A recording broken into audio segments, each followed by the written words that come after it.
Knock knock, it's day 2 of your insane spiral down the wildest, craziest, wackiest clips from 2024 of Karen shenanigans. I've got over 1,000 of these things. I'm going to give you one of these videos every single day into Christmas. So I hope you enjoy that. As always, grab your snacks, grab your drink, grab whatever you want to do along with watching this stupidly long video, and let's get into some more of the craziest clips from 2024. Here we got a very interesting one. So by the looks of it, these two people came from different directions going towards the drive-thru of this fast food restaurant here. They both got there at very similar times, except for one person got there slightly quicker, and the other person is extremely unhappy about it. Here's what happens next. Because you cut me off. Okay, Because you cut me off. This is a drive-thru. I beat you. Right. Now I cut you off. I beat you. Because I was in the line right here. You wasn't in the line. You Yes, I was. I was in the line. And you just zoomed in. And I swooped Idiot. around. No, you the idiot. No, you are. Watch who gonna get their food first. Watch who gonna get their food Okay, first. okay. You need it anyway. Oh, yeah. So You what? need it. I Okay. showed you. Okay. I showed you. Okay. You look like you need some too. Don't start that mess for me, honey. This ain't what you want.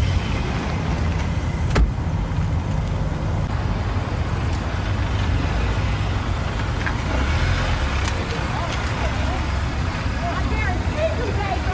I guarantee you, baby. What? We gon' crash, baby.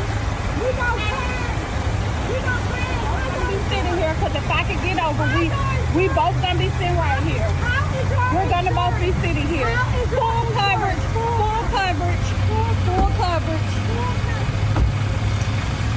Yes, because being first in the drive-thru versus this person is so worth the potential extra hundreds of dollars you're going to end up spending if you do end up hitting their car, because that is the wisest move that you would ever do. Oh, furthermore to that, that would probably also crack up your premiums on insurance because, you know, you are extremely terrible of a driver trying to push your way in front of someone, causing damage. That is that's completely caused by your ignorance and selfishness. But hey, do that if you want.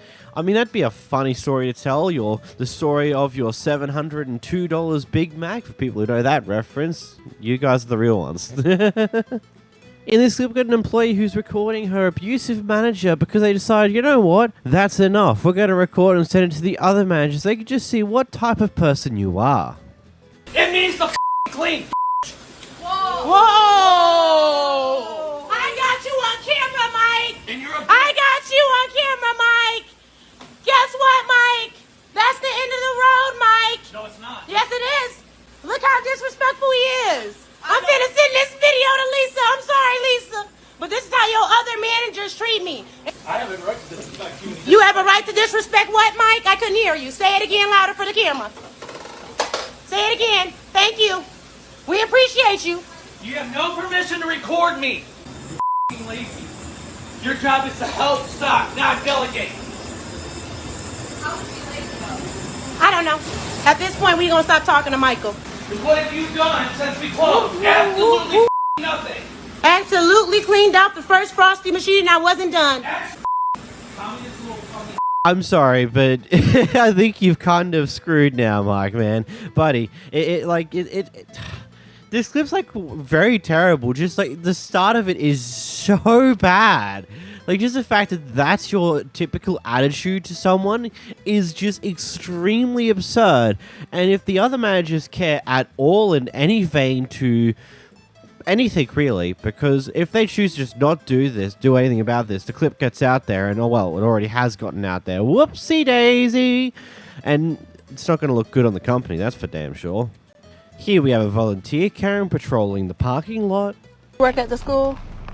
I do the parking lot for Dr. Blackburn every day. I've done it for the last 4 years.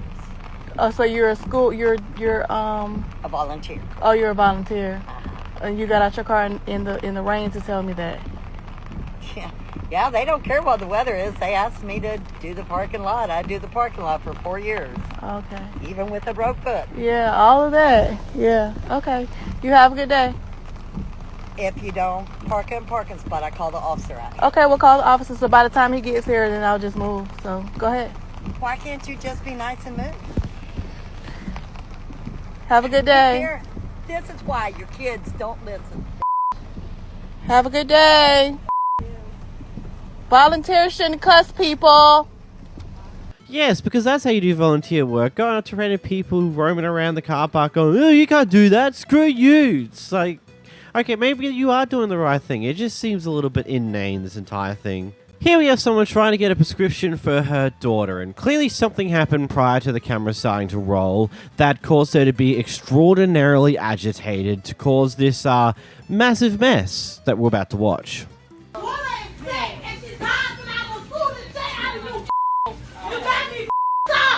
Give me my daughter medicine. That's all I'm asking for.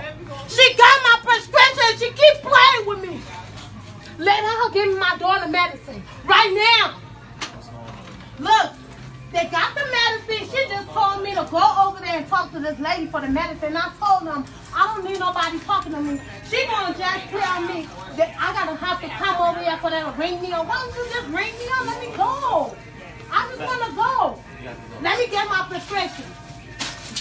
Oh yeah, you want to threaten me? Let me get my prescription. No, don't touch me. Don't touch me. Let me get my prescription and leave. Let me get my mother prescription. She Let me get my damn prescription. She can't throw in there her job. Let me get my prescription. I can leave. What you talking about? But she just threw some in her. Yeah, exactly. Come out here, you stupid. Give me my Don't touch me. I get it. You keep putting your hands on me. Touch me again. Touch me. Touch me. Talking about. Give me my medicine. Y'all give me my mother medicine. Give me my medicine. My prescription. I need my prescription. Just give her shit for her daughter. I'm not leaving. Out of here. Y'all give me my prescription so I can go. Damn. That's it. What the f***? Yes, get it. Ain't nobody call 911. You the No, I'm police. not leaving. You the No, I ain't police, doing we ain't. it. She just tried to do stuff at me. She just threw some at her. Yes. She threw some at her. Exactly. Customer got the right. You have security guard. Get my shit. Let me leave out. No, I came here with a paper. I want to leave out with my paper. My daughter is sick. I just took my daughter to the hospital all day today. You talking about me? That's why I can go to Walgreens, to another Walgreens. She's not the only Walgreens over here. And you got the nerve to tell me what? What? Okay. What's up? Okay. What's up? But could you talk? Don't touch me no more. I'm not leaving. Call the police. Call the police. For the daughter for having to sit through this entire show. Like, it's just a madhouse. Just how I don't get how we got here. And it seems a little bit innate. I don't get why she was going as crazy as she was about this one little thing. What we do know now, though, is that this clip's now forever on the internet and will forever be something that will potentially haunt her and maybe her daughter later on in life because of this insane reaction. Again, we don't know what this reaction was for. It could have been a perfectly legitimate reaction to something that legitimately happened. Or this could just be an extreme exaggeration for something tiny. I don't know. We don't have that information, unfortunately. Here we have an Australian business owner appealing to some very interesting tactics when it comes to dealing with one-star reviews. He was screaming for his life. I feel like... Is it? Go to the police. Go to the police. Please go to the police. Don't worry. Please go to the police. Don't worry. We already have. Okay, that's great. I'll wait for them to call me. Yeah, absolutely. I'll wait for them to call me. Thank you. You're welcome, darling. Anything else? Yeah, you're fat and you're really, really ugly. I'm fat and ugly. Fat and ugly. Yeah, you're horrible. At least I'm a horrible person who's fat and ugly. I'll put that on your business page and see how people feel about you telling people they're fat and ugly. Fat and ugly. Hideous. I'm hideous. You're hideous. That's fine. You're If somebody as gross as you wants to tell me I'm hideous, I'm doing something right. How can you abuse? You literally come to me and stepped in my face and you expect me? Stop. You came for me. Please came for me and my business. No, that's fine. And This you're is a fine. liar. No, that's fine. And you are a liar. Please, Don't. please, just personal No. distance. What do you mean? She came for my business. So that means you're allowed to step in my space. And I don't even know. I will be going to the police. Don't worry. That's fine. I'll be. You understand what a turn up is? I don't think you have a multi-million-dollar business. I didn't say I did. What's your bank account? Yeah, because I hang out with dogs. Well, I have a $0 bank She put account. people down based on their success. That's your problem. Oh yeah, I'm really jealous. I'm really jealous of your what's wrong with what I'm wearing? I'm at a park. What else should I be wearing? Oh, did I say interesting tactics? No, I just mean abuse. I mean, there's no way to really sum this up. Like, yeah, maybe the 1-star review wasn't a genuine good 1-star review and they had no reason to do that. But they definitely do now, especially with this experience, and the clip's now posted online, so this is probably going to do far more harm to your small business than what would have occurred for a simple 1-star review that you may or may not have gotten. Like, I just don't get the idea behind this. It's like, oh, this person gave me a 1-star review, let me meet them in public and then go offer them in their faces. Like, that is a bright idea. Obviously it's not. It's backfired. This clip's now here on this channel. Good job. You've done amazing. Typical Australian, don't know when to stop. Wait a minute. Karen is walking her 2 dogs throughout the neighborhood, but decides to not have leashes for either of them, which is a problem in and of itself. Anyway, one of the other neighbors decides to let her know that, hey, you know, according to California law, that's illegal. Could you, like, get leashes and put them on them? And it seems to escalate quite quickly from there in a very weird manner. Here's a clip. There's actually a California leash law. Let me educate you. You should go back to. Oh wow! I'll put this on my platform. I'll put this on my TikTok. Okay. Yeah. Cool. I'm just we being. have TikTok too. I don't want your dog to get hurt. This is the woman who called me a bitch when she moved into our neighborhood. You're not putting your dog on leash. A few weeks ago, she moved into our neighborhood. You're and not now putting she's on the the most leash. hated woman on our block. And then you're breaking California law. Everybody hates you now. You're breaking the and California law. And you're a racist. For being outside my house. Stop being Karen. And I'm just educating you're an Asian Karen. And you look like one. I'm just you look educating like you. You look like one. I'm just educate me. Yes, it's free education. Thank you. You're welcome. You are going on whatever you put me on, lady. Yeah, you told me. Tell me to go back to. What did you tell me the last time I was here? Go back to your country. No, I'm asking you nicely. You know what she said the last time she met me? She said, bitch, go back to your country. So do I have to look Asian to be told, go back to my country? You're breaking I'm recording you too, lady. So this is what happened. Did you say something to Jennifer too? This is something. Did you say something to Jennifer behind you? That did you? You should put your dog on leash. Because you're breaking the California law for. You're so unpopular. You're breaking the California law for. We don't want you on this block. On the leash. We don't want you on this block. You're actually breaking California law for not putting dog here on leash. There's a police station up the top of the road. Go up and do what you want to do. I will come. I will send this video. Oh my God! You're going to break my camera. You're so ugly. I'm not. I'm asking you nicely. But you don't know how to ask anything nicely because you called me a PITCH. I'm done. And until you apologize, we won't start again. You're breaking California law for not putting your dog on leash. Apologize, I said. Do you understand English? I am educating you. Do you understand that English? You're breaking California law, the leash law. Do you understand English? Okay, I'm done with you. Do you understand English? I will formally. Do you listen? Do you? Yeah. Right in there. What's your last name? What's your last name? Wong Kong Hai. Okay, you're being a racist. This is going on. Yeah, this is going on my TikTok. I am. She told me to go back to my country and eat potatoes the last time I met her. Oh. So she's a racist and she calls people bitch. First things first, even if what you said was true, that she was racist towards you previously, doesn't mean that you should be racist towards her. 2 wrongs don't make a right. Just because someone shot you doesn't mean you shoot them. It's like, what? It just seems backwards, like, oh, man, they were assholes to me, so I deserve to be an asshole back and be even worse. But the likelihood of that being true is very... I don't think so. doesn't seem to be the case, especially considering with how the person behind the camera is approaching the situation versus how she's approaching the situation. She's been far more aggressive about racism and far more liberal and just being more anger about it, whilst our other friend who's behind this camera that we're watching from is a lot calmer when it comes down to it. And you could say, oh yeah, it's because she's recording it. Yeah, but so is the other person. So it's like one of those things where you choose who you want to believe here. Either way, it's kind of ridiculous. If you're going to walk around with your dogs, have them on a leash.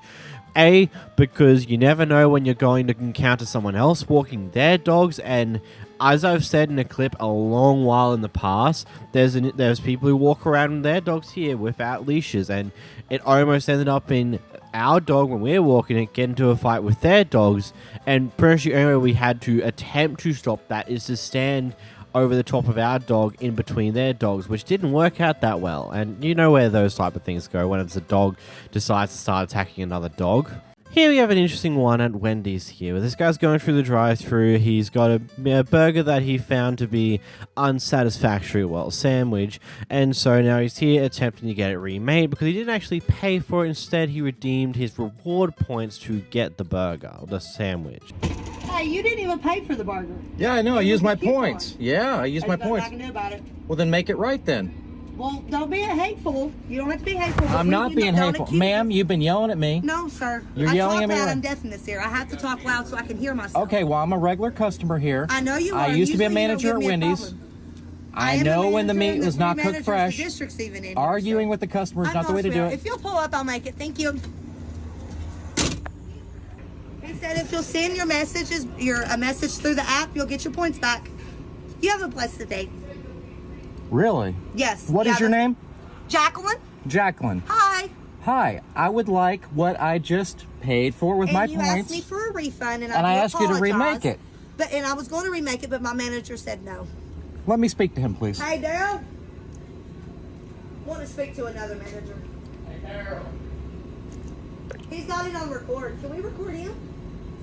Let's be just as childish. You don't want me to do my... Let's be just as childish. Yes, sir. This is not the way you conduct business, sir. Yelling at customers. I'm deaf in this ear. I have to talk loud. I'm deaf. I can't hear shit out of it. You're cussing at me now. You're right. I do apologize. Right. Thank you. How would you like to resolve this? Otherwise, I'm calling corporate and I'm going to send them this video. Now, I redeemed a sandwich. Yes, you did. I received a sandwich was not satisfactory. And then I am told, have a good day, sir, after my sandwich is thrown in the trash and you're refusing to remake it. I did not refuse to remake it. How would you like to resolve this? Or would you like me to report this to corporate? It's easy. I'm easy to work with. I'll call Grant. Call Grant. Let's call Grant. Ask him to move on. What is your name, sir? Grant is our district manager. What is your name? You're the manager in charge. No, sir, I am not. I am not the manager. You're the one. She said that you said no and was refusing me service. We are all managers in here, honey. Okay, well, you said that he's refusing me service. I did not say that. And told me to leave. No, sir, I did not say that. Go look at your video. You yelled through the window, have a good day, sir. I did. You did. Yes, sir, I did. Okay, so you're telling... Have a good day. Yeah. Okay. But the transaction isn't over. I just redeemed something, and I have nothing for what I redeemed for. Oh, yeah. Sir, you can ask for a refund through the app. You can get your refund and your points back through the app. That's how you paid for it. That's how you can get them redeemed. We don't have any control over that. The app is a third-party software. We do not have your money here in this store. But you're refusing to remake a sandwich which wasn't satisfactory. I asked you to move up and you refused to move up. No, wait a minute. You said that you would, but then you said that he said no. Look at your video, sweetheart. It's on video. Say no to She told me that you said no. It's on recording. I told him to remake it. And then she cusses at me right in front of your presence. Is that how employees handle? You were sitting here yelling at me because I was hollering. I'm deaf in this ear. I'm not yelling at you. I'm trying to illustrate my point as a customer. Standing here, he ordered a thing through the app. He claimed that we threw the hamburger meat in the fryer and it was not made fresh. I just took it off the grill. And he's wanting his points back. He's wanting a refund, and I realized that he didn't pay nothing for it. We were going to remake it. Then I told him to move forward, and he's sitting here recording me, so he's on the phone now. Don't forget to tell him And I told him I couldn't do it because it was points. We can't refund that she said that she would, but then you said that you would not remake it. And what is Sir, I did not say I would not remake the sandwich. Well, then ask her, because she said that to me. Repeat what you said, Grant. 1 second, sir. Sure.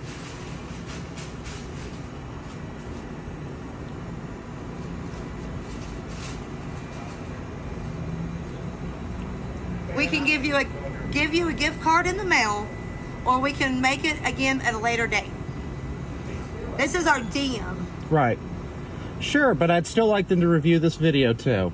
He wants you to review the video because I said I couldn't hear shit out of my ear because I'm deaf in my left ear, and he said I was hollering, and I'm not. Okay, thank you. If you'll pull up, please. Thank you. So what's the resolution? I'm dealing to what my DM said, so if you will pull up off of our timer, I would greatly appreciate it. I will come out and give you what I was supposed to give you. Okay, what are you going to give me? That's what I'm trying to figure out here. She is going to give you the necessary information to be able to send that video to our DM. Okay, and am I getting a gift card? Yes, sir. Okay. In the mail. In the mail. Yes, sir. Okay. Now, if you would please pull to the red railing. Thank you very much. Should probably classify any form of chicken sandwiches of what you guys call sandwiches over there. They're just also called burgers over here, chicken burgers, because we're not going to get into semantics of what Australians and Americans call things. Not what we're here for. This is intriguing to say the least, and very interesting seeing how the other staff, but the female staff there, decided to outright lie there. Considering we know I'm pretty sure we heard her earlier say that, oh yeah, we can remake your burger, and then goes away, comes back. Oh, I'm sorry, but this guy told me that I can't do that. But then on the phone, she says that she never said that in the first place, which is a very interesting to say the least. And also, what's with the option of, oh, we can either give you a gift card in the mail for it, or we can remake it for you another time. Well, why another time? Why can't you just remake it now? What's with this semantical nonsensory of like, oh yeah, we can't do it right now, but hey, we'll give you a voucher to remake it another time, just not now. It's just like, well, why not just save everyone the trouble? He's clearly asked like, hey, just remake it now. That's all cool. You could have just done that. This issue could have been entirely avoided, and we wouldn't have this stupid clip here now. In this clip, we've got people who are curious on whom is stealing packages from their front door after they get delivered by Amazon. So today, when they had a delivery they know was coming that was a replacement of a previous delivery, they decided to stay at home and watch the door. They watch the Amazon driver come in, drop off some packages, and their packages get marked as delivered, but in spite of that, it's not at their doorstep, and this is what happens next. Did you just deliver the packages to the front in the office? What's that? The packages deliver them to the office? We deliver them to the doors.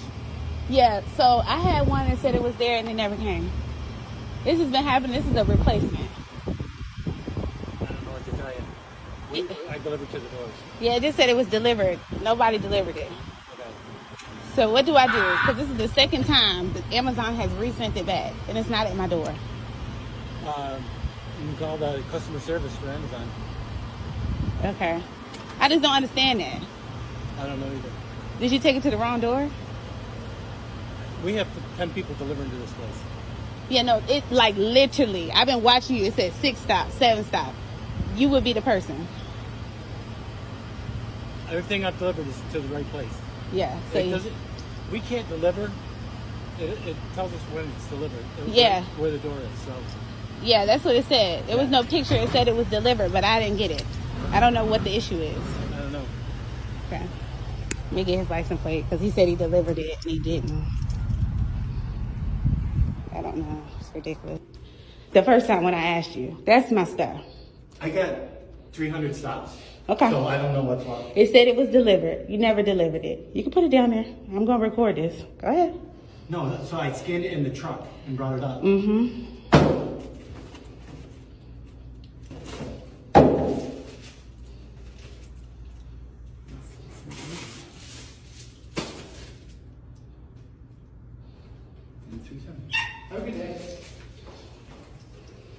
Extremely suspicious. Very, very, very suspicious. I get it. Amazon drivers have got a lot of work to do, as well as they get put through the literal ringer by Amazon because Amazon don't give a crap.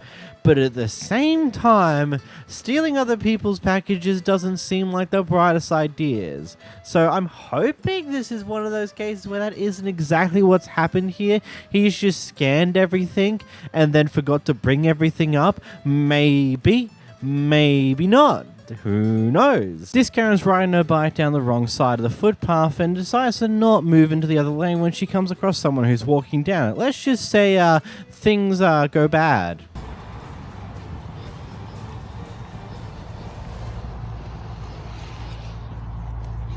Not moving. You're on the wrong side of the road. Excuse me. You're on the wrong side of the road. Really? You're on the wrong side of the road. I hate how this is a short clip, but I'm assuming it got cut short because assuming a fight broke out not long afterwards over a stupid decision. Here we have a Karen who's just sitting here belittling the McDonald's workers in this restaurant because they work at McDonald's. Ultimately, after a little bit of this belittling, someone else steps in and starts going off with the Karen. Eventually, she just turns tail and runs. You guys are McDonald's. You guys are... Okay? You guys are McDonald's. Okay. And you open a restaurant in Fresno? Yeah. But they're humans, though. They are humans. Well, you should care. You should have more respect. Who are you? It doesn't matter. You come in here cussing at everybody. Yeah, because you should have more respect. They're humans. It doesn't matter. World star. McDonald's or fucking jacking the crack down the back. Oh, you come over here fucking yelling over a goddamn. Wake the f up. It's the new world, woman. I live Wake the in the fuck new up. world. Yeah, I wake do up. live You in come the over new here trying to world. make words than them? What kind of that? What kind of Hey, you don't like it too? You don't like it going around the fucking street. There's Chick-fil-A that actually caters to people like you. Oh, sorry. Fucking annoying. Sorry. You're bossy. Look at you. What are you wearing? What are you wearing? What is What are you wearing? What? What is it? How much does your acting cost? So why are you making fun of them? Don't come here and try to degrade people. Okay, yeah, whatever. Rules for me, but not for thee. They deserve to get bullied, but I don't. This is wrong. This is stupid. You don't like it. Get out of here. Don't do the same thing I'm doing to them to me. That's wrong. Oopsie daisy. Turns out you got destroyed by your own logic. Whoops. Here you have a group of young adults who are hanging out on some form of Parkland, and well, this guy who either lives within this area or is the head of the HOA of this area, something along these lines, comes out and starts getting these guys off of this Parkland area because it's, quote, private property. And well, things just continue to escalate. Teeth in. Oh, you got that on camera? Yeah, I did. I remember you. Go ahead, I remember you. You assaulted my wife and I on the levee No, we didn't. 10 years ago. 10 years ago? I don't Yeah. even live over here, bro. Let's call the cops. Crazy dude right I here. remember you, and No, I we'll am call the going to go cops. get the cops. Crazy When you dude threaten interrupting us. The people who own Threaten? the property, you're drinking beer underage and smoking we're weed 21. in, they're going to go call We're the cops. 21. There's no alcohol allowed in this park. And I don't Okay, drink. cool. you We could go put fucking it in the deaf? car. No, we're calling the cops. Are you Stay deaf? here. Call the cops. I'm the homeowners association. You just threatened me. Yeah. Yeah, you're Back right. up. And Back you up. need to get your beer, and I'm you not need to drinking. get off the property. Hey, call the cops. You need Call to the get cops. off Get out the of my property. face. Hey, This is not your property. hey, what's this park called? It's not your sir? property. You pay pay. What's this park called? If you owned it, you would know. I don't own it. Right, it's private property. I'm just letting you know. I'll be boxing, bro. So please step back. I don't care what you do. This guy stepping up. Get off my This property. guy stepping up. Please, sir, back Get up. off my property. Sir, please back up. I understand. Everyone, no, I don't want to hear your. I don't want to understand hear that your. people are wrong. Excuse me. Let them be. You understand private property? You understand? No, it's not. It's private. Private property. Are you deaf as well as ignorant? Sir, I feel danger. Can you Fucking back up, sir? We're in property. danger. It's got a sign that Yes, says I'm it's here. private property. Get the. I've already asked you nicely. I asked you to put your beer away and your weed, and now We I'm don't getting have weed. threatened. So get the off. I didn't hear nothing nice. When I come back, you will leave. No, you're not. He say he's coming back. He's When gonna I kick come you back. then. Yeah, we feel threatened. He might have a weapon or something. He's going somewhere. He says he's gonna come back and beat us up. Okay, we're walking away. Just tell them, are they gonna come? Are they coming out? A sheriff or something. This guy. Hey, sir, back away from him. Sir, back away from him right now. Back away. Shut. Please back away from me before my life's in danger. Sir, back up from me before my life's in danger. All he does is make. Sir, you step in, I will knock you out. Property. Bro, we will. Stupid. Bro, back up. Are you stupid? I'm gonna have to use force on you. Property. I don't give if my breath stinks. You need to get off my property right now.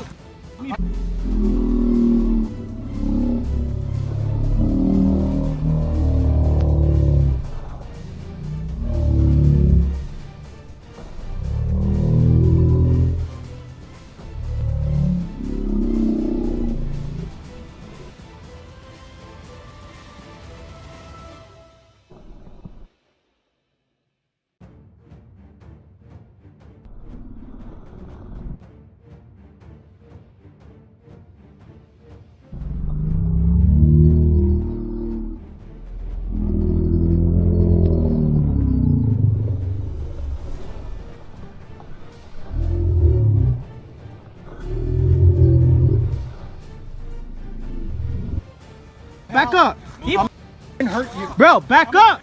Hurt you. Back. Now, I think I should make this 100% clear. Here in Australia, there are parks like this within neighborhoods pretty much everywhere throughout the place. Usually these are considered, quote, public parks kind of deal, where anyone can really use them as a park because that's what they're intended to be. And that'd be as simple as that. So part of me doesn't quite get the whole get out of this property type deal here, but that might be for various reasons. This could be a set of units, an area that could be used by them, but it's also not fenced off in any way, shape, or form. I don't know. The second thing that comes with this is having alcohol and weed out in the open. Technically, that, depending on where you are in America, from my understanding, that is illegal to a degree. Depending. A lot of things with that. Either way, the old man behind this has definitely not handled this in the brightest of ways, especially considering at the back end of this, he pretty much gets right up into someone's face, and from what it looks like from the slowdown footage we get given here, it looks like he might have pushed first, maybe? I don't know. It's hard to decide on that one if I'm completely honest. But I think this is one of those cases where maybe it would have been in everyone else's best interest just to simply move on, because clearly this guy was going a little nuts about this, potentially having some form of power trip or something on those lines. It seems insane to me this is your reaction to someone just hanging out in Parklands in general. It just seems so insanely stupid. Here we've got a group of young kids or teens riding bikes through a golf course area on a apparent trail. Anyway, this old lady decides that it's not a good thing to be doing and is very unhappy with this and has some very interesting reactions to how the kids are reacting. First call Dad to ask him what's the number for the country club. No, that's good. Talk English. Why? You can't do that. What the heck? Hey, excuse me. Hi. Yeah. This is Mignon Heiser. I just want you to know on Robert's course, there are 3 guys riding their bicycles in the, and then they said they're, just see their feet. They're riding their bicycles in the sand traps on Robert's 1. No, that's 2. That's Robert's 2. This is Robert's 1. Oh, this? Okay, you'll send somebody out right now? Great. Thank you so much. I appreciate it. Look, I'm sorry. Do not laugh at me. I know, I swear to God I'm not, because he's being disrespectful. Let's go. I'm sorry. Both of you are. Get out of here. Let's go. I'm so sorry. Let's go. Get out of here. No, I know what you mean. Let's go. Wait, so we can't be on the trail? We can't be on the trail? Do you belong to the club? Yes. Yeah, obviously. My dad pays like $30,000 a year. It doesn't pay $30,000 a year. You're so out of it. He's a premium in the club. I'm sorry. He doesn't. Nobody pays $30,000. Oh, you know the best guy that plays golf? That's my dad. You know what's his name? You know what's his name? You'll probably know him. If I tell you his name, you'll probably know him if I tell you his name right now. Tell me his name. You know Michael? Michael who? Michelangelo? No. He's one of the best that plays on the... Okay, so is my husband. Get out of What's there. your husband's name? Maybe I know him. You guys are destroying those.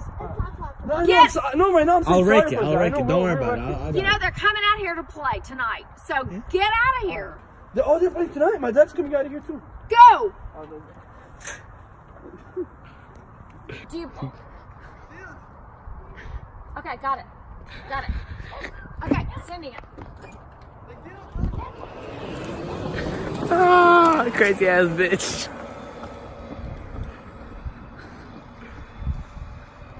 I mean, fair is fair. If these kids genuinely shouldn't be here because, you know, no one in their family has any form of, are not a part of the club in any form, which by the sounds of it might not be the case, maybe, considering how they just made up a random name using Michelangelo as a name for his father was ridiculously stupid. But, you know, this is what kids tend to do. They don't give a damn. They'll record certain things, and if you feed into their mentality, then, well, yeah, they're going to cause you nonsense.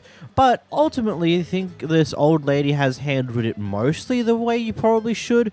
Call the police and mostly just move on. And don't worry about them too much beyond that, because they're not going to listen to you. But of course, you had to get in one brief skerfuffle argument with them. Here we have a Karen who got herself into a rear-end collision, and rather than just exchanging information with the person that she hit, she rather starts an argument about how the person ahead of her was driving poorly and caused her to crash into his rear end. Get it in life, you son of a... I'm older than you are. Oh, so is that something to brag about? Yeah, That's got nothing to do with what you did. You're an you're an a proverbial. Yes, ma'am. You just can't handle. Oh yeah, you're proud of it. Oh yeah. Okay. Why don't we start exchanging information now? Are you ready to do that, or you still want to sit and holler and some more? Well, you know what? Can't you at least say you're sorry? Can't you? Why? You hit me. Ma'am, you're the one that started driving all over the road like this. I was getting away from you. You were behind me. Why did you have to go around me? You cut me off. You were behind me. You tried to cut me off. You were behind you me. ran up beside of me. Because you were coming in from the left. You ran from the right. You were behind me. What was look so at important? My car. The proof is there. You don't get it, stupid shit. Go look at my car. If you would have stayed behind me. There's nothing wrong with your car. I tried to avoid hitting you. Hitting yes, you ran into you me. sped up to hit me. Ma'am, if you would have just stayed behind me, all this would have been fine. I did. And that one, if you stayed behind me, if you were staying behind me, how did all this happen to my car? Because you sped up. Quit if I would have sped up. Look, sorry, honey. I've been through this before with other people on the internet, and well, yeah, you should have had more room between you and that car. If you, especially if you can clearly see that that person ahead of you is driving like a maniac, continuously starting and stopping. You should be trying to make more of a distance between you and that car than what you were, so you don't end up in a rear-end collision. Now, there are cases, as there's been like one case of brake checking actually screwed the person brake checking over purely because it was very clear that that was their intention. They kept accelerating, slamming the brakes, accelerating, slamming on the brakes, accelerating, slamming on the brakes, even reversed a little bit at times, just purposely doing their best to make sure the person behind them hits them at some point. So it's like, that makes sense there, but not here. And there doesn't even seem to be that much damage. I don't know why you're losing over this. Maybe because your insurance premium might go up because of this. Oh well. Just be a better driver, forehead. This one honestly is quite stupid. Basically, these guys were walking their dogs, and this other person decides that it'd be a great idea to start annoying these guys, kick their dog, and then claim that they harassed her first, when in reality that's not the case. Yes. Are you gonna hit me? No. Are you gonna hit me? No, I'm not. I'm not gonna hit you. Well, I'm gonna take your dog away. Don't take my dog away. I'm trying to get out of here. She's walking around kicking dogs. She assaulted me. She's walking around kicking dogs. Look, I can't even get out of here. And she just kicked him again. As you're punching me? She's walking around. Ask her. I don't think. Honestly, he went to me, punched me. Like I didn't even talk to you. You know what? Get lost. Seriously, get out of here. I live here. You get out of here. You're the only one that's insulting anybody. Yeah. No, you are. No, you are. Look, we're out walking our dogs. You come up and you punch me. So how about you walk your way? I'm fine with that, other than she just kicked my dog hard. Oh, gee, really? You can walk. I'll stand. You'll walk away scot-free after kicking my dog till she yelps? You're unbelievable. I'm glad I got this on video. I will. At least she's okay. She yelped loudly. She just walked up, whack, right in the ribs. Look at her. She's freaking out just by me moving. Oh, give me a break. Okay. I'm walking my dog. Why would I assault you? Saying that, he's just saying that to Oh. protect himself. Because he insulted me. Did she not walk up on you like... He punched me, so I don't She know. walks up and punches. Do you know her? No, I don't. I don't know her either. I didn't even talk to you. This is two people walking their dogs. Let's walk back here. Okay, you know what? You know what? And you can walk down that way. Look at my dog is shaking. She's scared. Like, you know what? Just I'm gonna go take care of my dog. You walk your way, I'm gonna walk my way. I'm just glad I got this on video. Sorry, Buttons. I'm just glad I got this on video. Because you're messed up.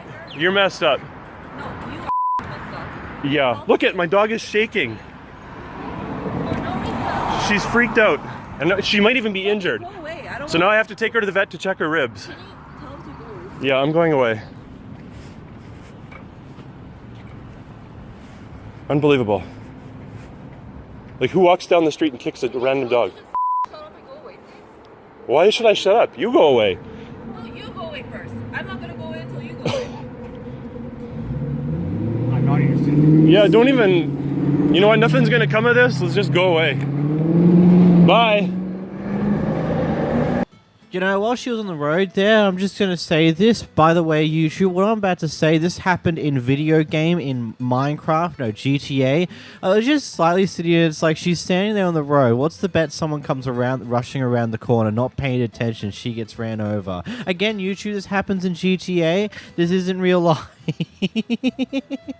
That joke aside, I don't get people who do this type of thing. Why do you kick a dog? Genuinely, what thought process goes through your mind that makes you think it's a good idea to kick a dog? What warrants that? You know what does warrant that? When the dog's attacking your dog, or when the dog's attacking you. Then it warrants being kicked and flown away if the dog is aggressively attacking you. But in this instance, that doesn't look like the case. These are two tiny dogs who seem extraordinarily chill. They may have barked a few times, they may have come up to you barking at you, but they probably wouldn't have bit, and so you kicking them was not warranted in any way, shape or form whatsoever. You're just a terrible person, and that's be simple as that. This guy gets into some form of crash that ends up with his car being on its roof, which is wild to say it itself. Anyway, he gets out of the car and starts going off at the people who are now around him because, you know, he just crashed. I'm my lawyer. You shut the up. Sir, calm down. You're good. You went through something, brother. He flipped his Oh, that's a lawsuit. And he's getting the money to sue. We don't got problem. He's drunk. He's drunk. Is everybody okay though? He's wasted. Did he come out of the car? Yeah. Was anybody else with him? No. Was he driving or the passenger seat? No, he was driving. He was driving? Yes. We saw him swerve. Anybody in the back seat?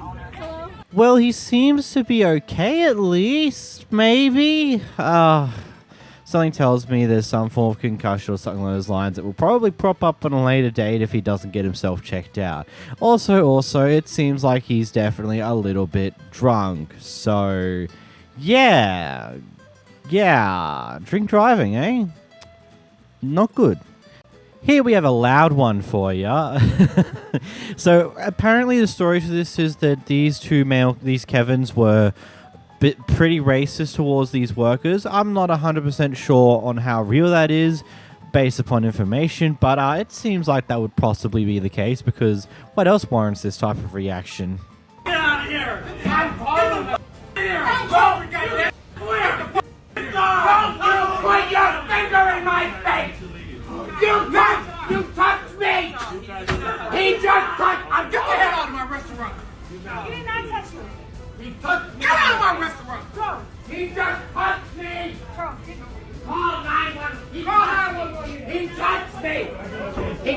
see in my face. Who touched him? When did you touch him? When did you touch him? I'm having him arrested. No, you get fired. I'm having him fired. Your name is Joe. And what's your name? And what's your name? Nobody touched me. And what's your name, Martin? Oh, that's good. You remember that guy? Put that down. Get out. You're violating, baby. Policy. Move. Let's go. People are full of Yeah. You are full of Come on, let's go. Come on. Come on.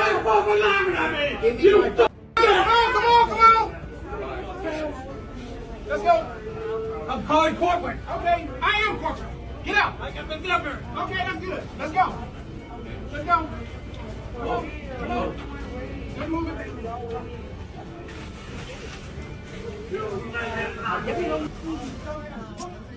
Well, another day. Are these guys like? I hate making these type of comparisons, but are these guys wild dogs or something? Like, I've never seen old people act like this. He sounds like he was one of those aggressive dogs that was just barking like mad. And it's just like, oh my god, you touched me! Your finger touched my nose! It's like... It's just the genuine how over the top they are about everything to do with this. I'm gonna get you fined, I'm gonna get you arrested, I'm gonna call corporate. It's just like the whole definition of what the is happening here. Like I imagine the call to corporate, and then corporate, if they took it seriously, just calling the store, wanting to figure out what happened, and then being given this clip, and they're just like, oh, okay, so we just had a couple of maniacs roam through the store who attempt to get someone fired because they didn't like them. Okay, fair enough, moving along. This clip is massive. So the basis of the story here is that in this drive-thru, this guy's car potentially broke down or something along those lines. Basically, he can't move the car currently because something went wrong. Anyhow, the manager of this store decides to, after potentially some time, I don't know how much time has elapsed since the car stopped working, and since this clip starts recording. Either way, it doesn't particularly matter in this case because we cut into the clip where the manager is going on a massive tirade. Here's the clips. You don't tell me what the that's why I need to you and young ass boy compared to me. Shut the amateur. Well, whatever. I'm older than you. Please believe me. And you working as So what? Damn right, bitch. Where the working at? Where you working at? Your ass don't even want to be here. Take your ass to Mexico. I'm working at Jack. Bitch, I make way more money than you do. And I have my own business. I got display shit to you. Get this raggedy my drive through your bifold. Huh? You bifold motherfucker. Do you know what that means? Shit, I don't know. Take no asses off so you can it. Oh, what else? You want to be racist too? You want to be racist too? Whatever. I don't have to be racist. Yeah. I already told you. What? Mexican, get the out of my you told me to go back to Mexico, Go right? back to Mexico. Huh? Say it again. Say it louder. Whatever. Say it louder. Bye. Say it louder. Say it louder. Mexico. I'm still on. Man, I was born here. You know that, right? Well, whatever. Get the I was born here. Shut up. I was born here. You can't even say born. I was born here, not born here. So? That don't even make a difference. Yeah, please get these people food so I can get on. See your manager, right? Don't worry about it. The GM gonna come up here. He worse than me. Oh, that's great. Get the GM over here. Why they gonna be more racist than you? Boy, please, you can try that racist car all the want to. You're the one that says the I said go back to Mexico. They got shit racist. Man, you keep saying it still. You keep still saying it. Y'all know all of them across the street, like they professionals. Y'all can ask them a question. Nah, the motor's locked. The motor's locked. We can't move the car for whatever reason. Yeah. Did she really ask y'all to come and help y'all? Come and help us or no? No, she said she's gonna call the tow truck. She never said my bowl. Oh, she just got my hair in there. Let me see. Let me see. Her right there being so racist, so mean. Yeah, I know. I can't record you. I can't record you. Telling me to go back to Mexico? Man, you should go viral today, viral tonight. Borrow today. That means y'all need to call a tow truck. What you say? If you go back to y'all need to call a tow truck and get your off of this damn property. You stopping my business. That's what I'm talking about.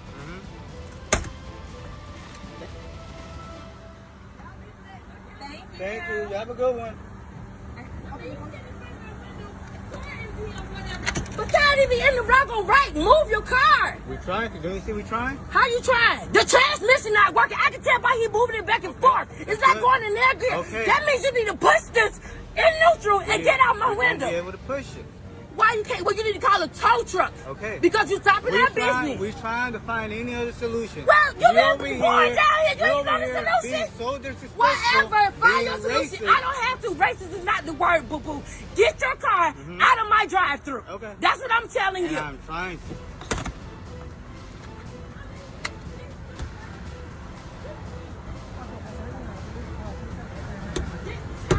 What you said, we were coming too?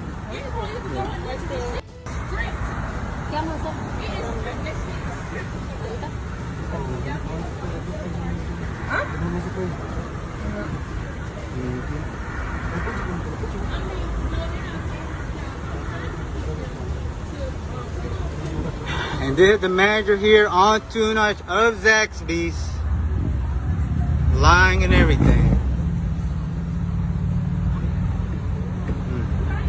Trying to do whatever solution over here, yelling at her, being disrespectful.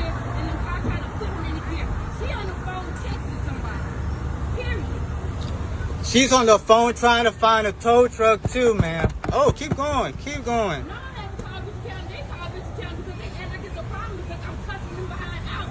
It is a problem.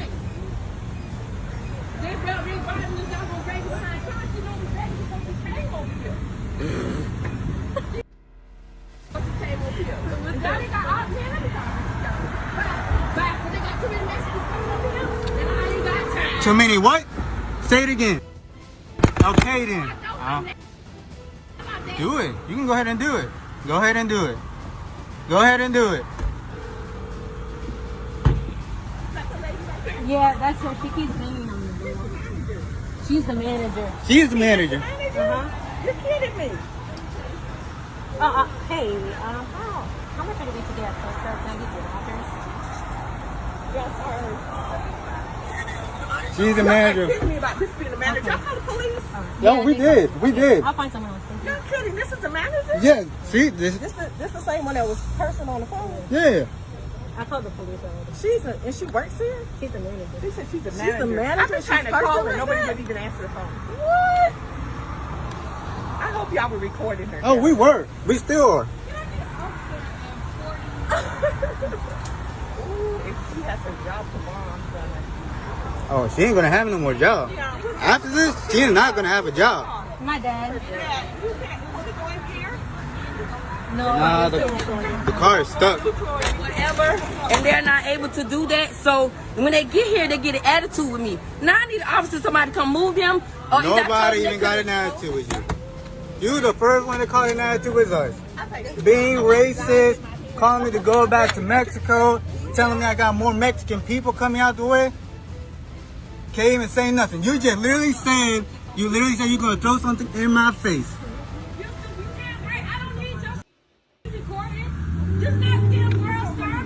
I never said it was war star. But hopefully tomorrow you ain't got no job. She better not, and anybody else who said anything. Oh, exactly. They were saying stuff too.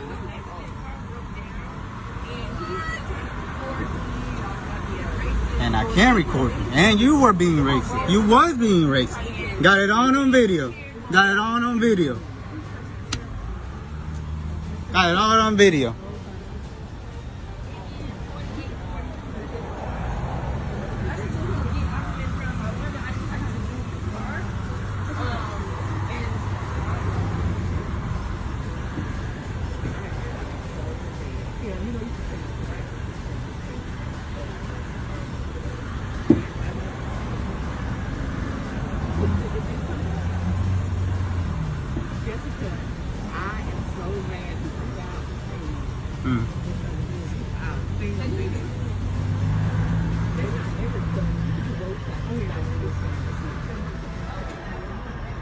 I don't believe she's still taking her.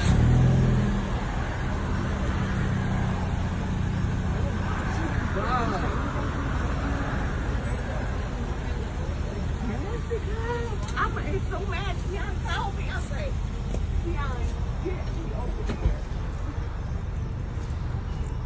Mom, if I'm on video, I'm gonna get you because I got a stocking cap No, on you're my head. fine. If this lady is working tomorrow, I'm gonna be mad. I'm gonna see if I can open it back up.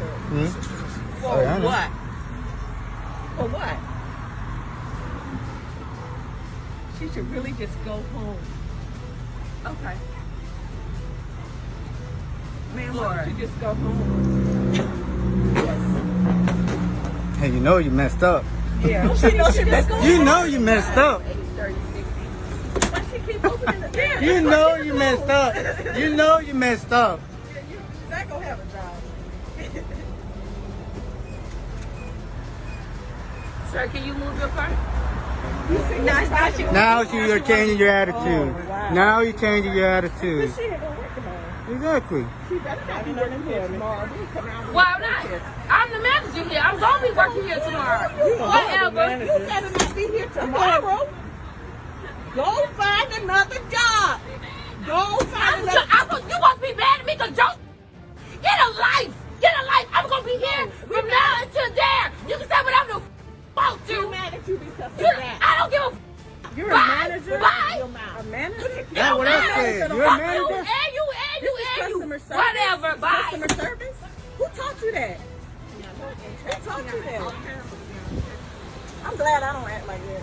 I know, right? I know what. I'm so glad. When Richie kind of get here, they'll move y'all car for you. You got this on video? I got this all on video. Everything's on video. Wow. I'm not one of it. I just... Don't go here. This racist lady. Hey, come on, sir. Can you move your car? That's what you do. That you went home what am I supposed to do? Yeah, this lady is working here. What are the vaccines supposed to? Oh no, you good, you good. You're not in the video.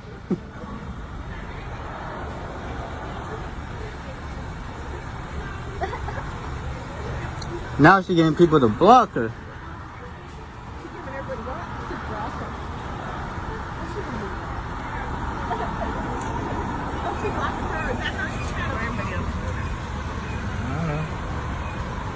Jessica, but they weren't saying anything? No, they were. She's like, I think my boys will go up and Wow. I don't even know what to say here. That was just insane to just listen through. Like, just watching through that entire clip, there was so much to unpack there. Like, what in the world? Oh, and yeah, you could probably bet your ass that once this clip starts circulating online that she is most likely going to lose her job, which is unfortunate, but, you know, it is what it is. People losing their jobs sucks, but if this is how you're going to act when you are in your position, then maybe that's deserved. Maybe I'm being a bit harsh. I doubt it, but maybe I am.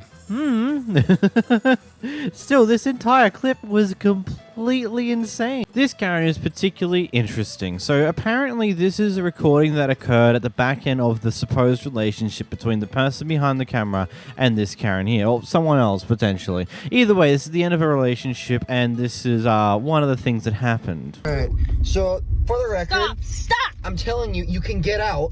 I'm asking you, please get out. And I'm asking you to listen! Please get out of my pickup. Just listen to me for once in your life. Please get out of my pickup. You want me to key this thing because I will if you don't listen. Shut my door and leave me alone. Just shut my door. Stop recording me. Stop. No, this is my pickup. It's all on record. You want to key? You want to key my truck? Great. I'll come after you for the insurance. I don't give a. Just listen. No, go. Close my door. Put the phone down. Put the phone down. Stop recording and listen. Shut my door. Not until you stop recording me. Shut my door. Now you can't be recording me because I've told you to stop. You're doing it illegally, so I suggest you stop. Yeah, you are, because I said stop. We're also on public property. This is a public school. I said stop. It's a public school. You don't. I said stop. Andrew, stop recording me. Shut my truck door. Not until you stop recording me. Shut my truck door. And stop recording me, and I will. You can't force your way through this one. You can't scream your way through it. You just not gonna do you need to stop being an immature bitch and listen. I'm not being immature. Yeah, you are. You're being immature. No, you're not. You being nice would be you listening. Don't. You'd think that jacket would be a walking red flag, wouldn't you? I mean, maybe she's wearing it for a joke. Maybe she doesn't actually care about that, and she's just doing it because, oh, no, I am an American who lives in the South or something along those lines. But I don't know. From her reaction, this entire thing seems a little bit over the top. It's like, fine, you won't listen to me? You're kicking me out of your car? You can't record me. I just said you can't record me. That means it's illegal to record me, even though that's not how this works most of the time. Actually, it depends on the state they're in, really. From my understanding, most of America runs on a one-party state where only one party needs to really consent to being recorded, and that can be the person doing the recording. But there are some states that care about both parties. And then second, too, that they are in a car park, which could be considered public place and might just fall underneath the First Amendment, I think it is. I forget the precise amendment, but one of the amendments that basically means, you can't stop me from recording you, you're in a public place, sucked in. This next clip's an interesting one. I don't know how many times I've said that over the past while, but never mind. We've got a very intriguing one here. Basically, what's apparently happened is this guy's ordered about 20 wings from this restaurant, and apparently they're all raw, but there's an interesting revelation that occurs at the back end of this clip. I'll get back to you. You don't have to get smart. What's up, bro? No good, made me sick. What happened? No good, made me sick. Bloody meat, no good. Where you sick? Where is this? Good. Excuse me, sir.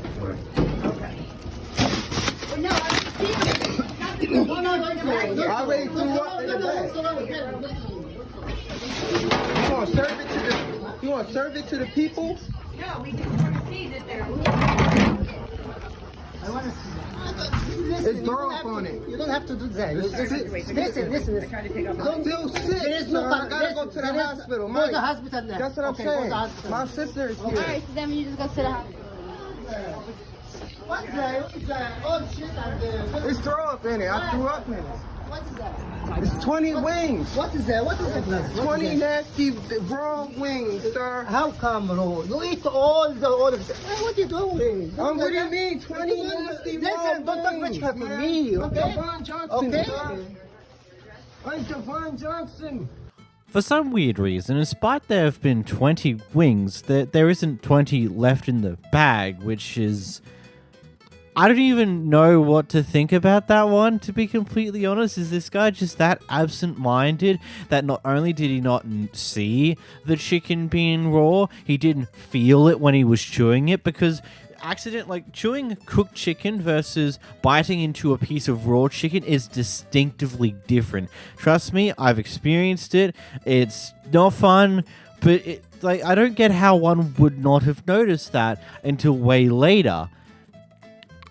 Now, we can't exactly see if the chicken's actually raw. It doesn't look like anything, really. It's just white, which could mean anything. But if man ate that many wings with raw chicken, yikes. I think you should go to the hospital ASAP, man. Whoa. This Karen here supposedly watched a beer can be thrown onto the road by apparently the people behind the camera here, so she decides to go up there and annoy them about it. Says that she's already called the cops and assumed that they're going to do cross-DNA analyzation by analyzing the DNA on the beer can and comparing it to her DNA to prove that it was her who threw it out the window and that she was also drunk. We'll get back to you in a moment. Here's the clip. They're going to take your DNA and the DNA off this can, and they're going to find it. Because I watched you throw it, so don't lie to me. I'm not. You are, and I watched you. Well, and if you say you watched me, then you are lying. Nope. Because you want to smell my breath? Because I haven't eaten anything or drinking anything. So it's not going to smell minty. Here any minute now. I haven't done anything. Have a seat. Check out the beer in your car and the youngsters in your car. Have a seat. Have a seat. I'll call them back. I feel like this is... I don't think I'm going to. Because I don't... care what you think, because you're driving drunk. I'm not driving drunk. Okay. Sweet pea, I promise you right Don't now. tell me that. Don't need to pull me over. There's no reason for you to be doing this right now. There is. This That is not mine. threw out of your car. Wasn't not me. Yep, whatever. Tell me the truth. I am. Yeah, who threw it? I don't know. I wasn't watching. I was paying attention to the road like I'm supposed to, like a driver. Okay, well, the police will be here any second. So. The police can be here, but they can also make sure that they can also breathalyze me, which they're gonna probably do. I will be glad to take a breath. Good. No, you don't. You absolutely don't. And the police will be here. They have your license plate. They have your license plate. They will find you. Congrats. But I will make sure they know. Let's just go home. Someone's been watching a little bit too much CIA. Like, genuinely, one of the weirdest things I've ever seen is just like, oh yeah, they're gonna come in, they're gonna swab the DNA off this can here, and they're gonna compare it to your DNA and prove that it was you. No, they won't. They will just like say, okay, cool, throw it out. Like, unless you got video proof, they're not going to care enough to go through that effort to cross DNA analyze shenanigans on a can just to prove who threw it out, because that ultimately doesn't really do much for a charge. Like, a bit stupid to say the least. Here we have a Karen with a question mark at Taco Bell. I do really mean Karen in quotation marks because I'm unsure how to really process this one. Here's the clip. Yeah, so what? You put my life in danger. The be for real. Y'all owe this for working at Taco Bell. Miserable ass bitches. Get a line. Get a better job. You can't even make a Mexican pizza correctly. That's why y'all miserable. Yeah, I'll catch you outside, bitch. Shut up, Will, and beat your. Amen. You know, I'm kind of just stumped on the whole how Taco Bell prepared her food. It put her life at risk. Like, I'm just sitting here trying to think about that. How does one prepare food so horribly and that it puts someone's life in risk? Like, is it just completely raw, not even cooked? But wouldn't you notice that type of thing? Is this a repeat of that wings guy from the other time where he somehow managed to eat all of his wings, yet they were apparently raw? I don't know. This seems a little bit up some weird alley over there. I don't know. What are your thoughts? Here we got a pretty harmless clip with an interaction between a police officer and a guy in a car where the guy in the car decides to just flip the questions from the police officer right back onto him. What's your badge number? 5243. Why are you stuttering? Have you been drinking tonight? Have you? I'm asking you a question. Nah, I'm good, man. How are you? So why are you slurring your words? No one's slurring their words. You just stuttered. Huh? You just stuttered. I wanted to make sure I gave you the right information. Oh, okay. So you was about to lie to me? Okay. That's how you want to play this game? I'm just asking you a question, sir. We know exactly what you're doing. Okay. All right. We good, right? Huh? We good, right? Are you good? I'm great. I was sleeping. I'm about to get to you my weren't house. sleeping. You were just pretending to sleep. Oh, for real? Yeah, for real, for real. So you was in this car? For real. So you was in the car and you knew I wasn't sleeping? What's your name, boss? I don't have to identify myself, do I? No, you don't. Right. I'm asking. Why? Well, you asked for my badge number. I can ask for your badge number. And I can ask for your name. And I don't have to tell you my name. No, but you don't. have to tell me yours and your badge number. Lewis. All right? Yeah. Cool. Okay. Aside from the rest of this being slightly funky and funny to just listen to, the first bit's a bit stupid. Poking fun at someone stuttering is just really, really ridiculous. Like, you never know. He might have some form of speech impediment. I mean, I do.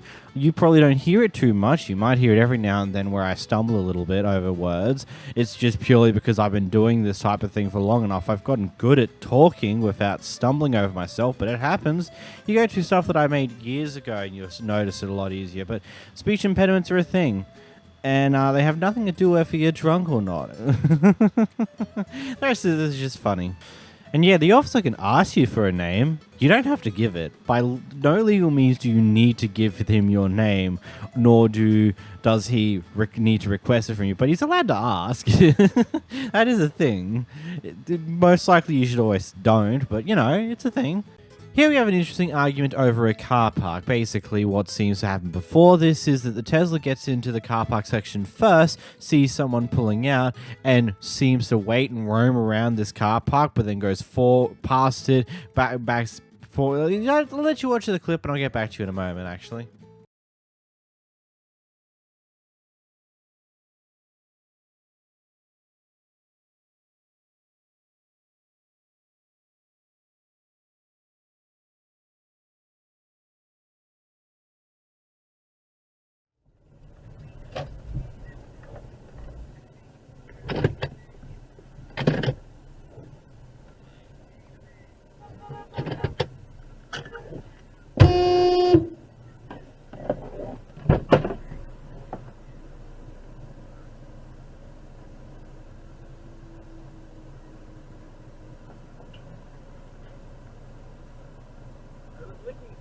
You waiting for him? Yes. You can find another space, man.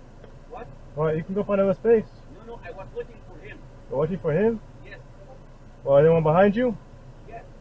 Then move back. If they don't move, then you just go. You find another space for you, an even better one. No, I was waiting for him. You're working for him? Yes, I was waiting for him. I was waiting for him to move. Like 5 minutes. 5 minutes? Yes. I was behind you the entire time. No. I'm in front of you. I was waiting for him. Thank you. Okay. Can you move, please? Move, man, I'm sorry, but please Please, isn't no. I was waiting for him.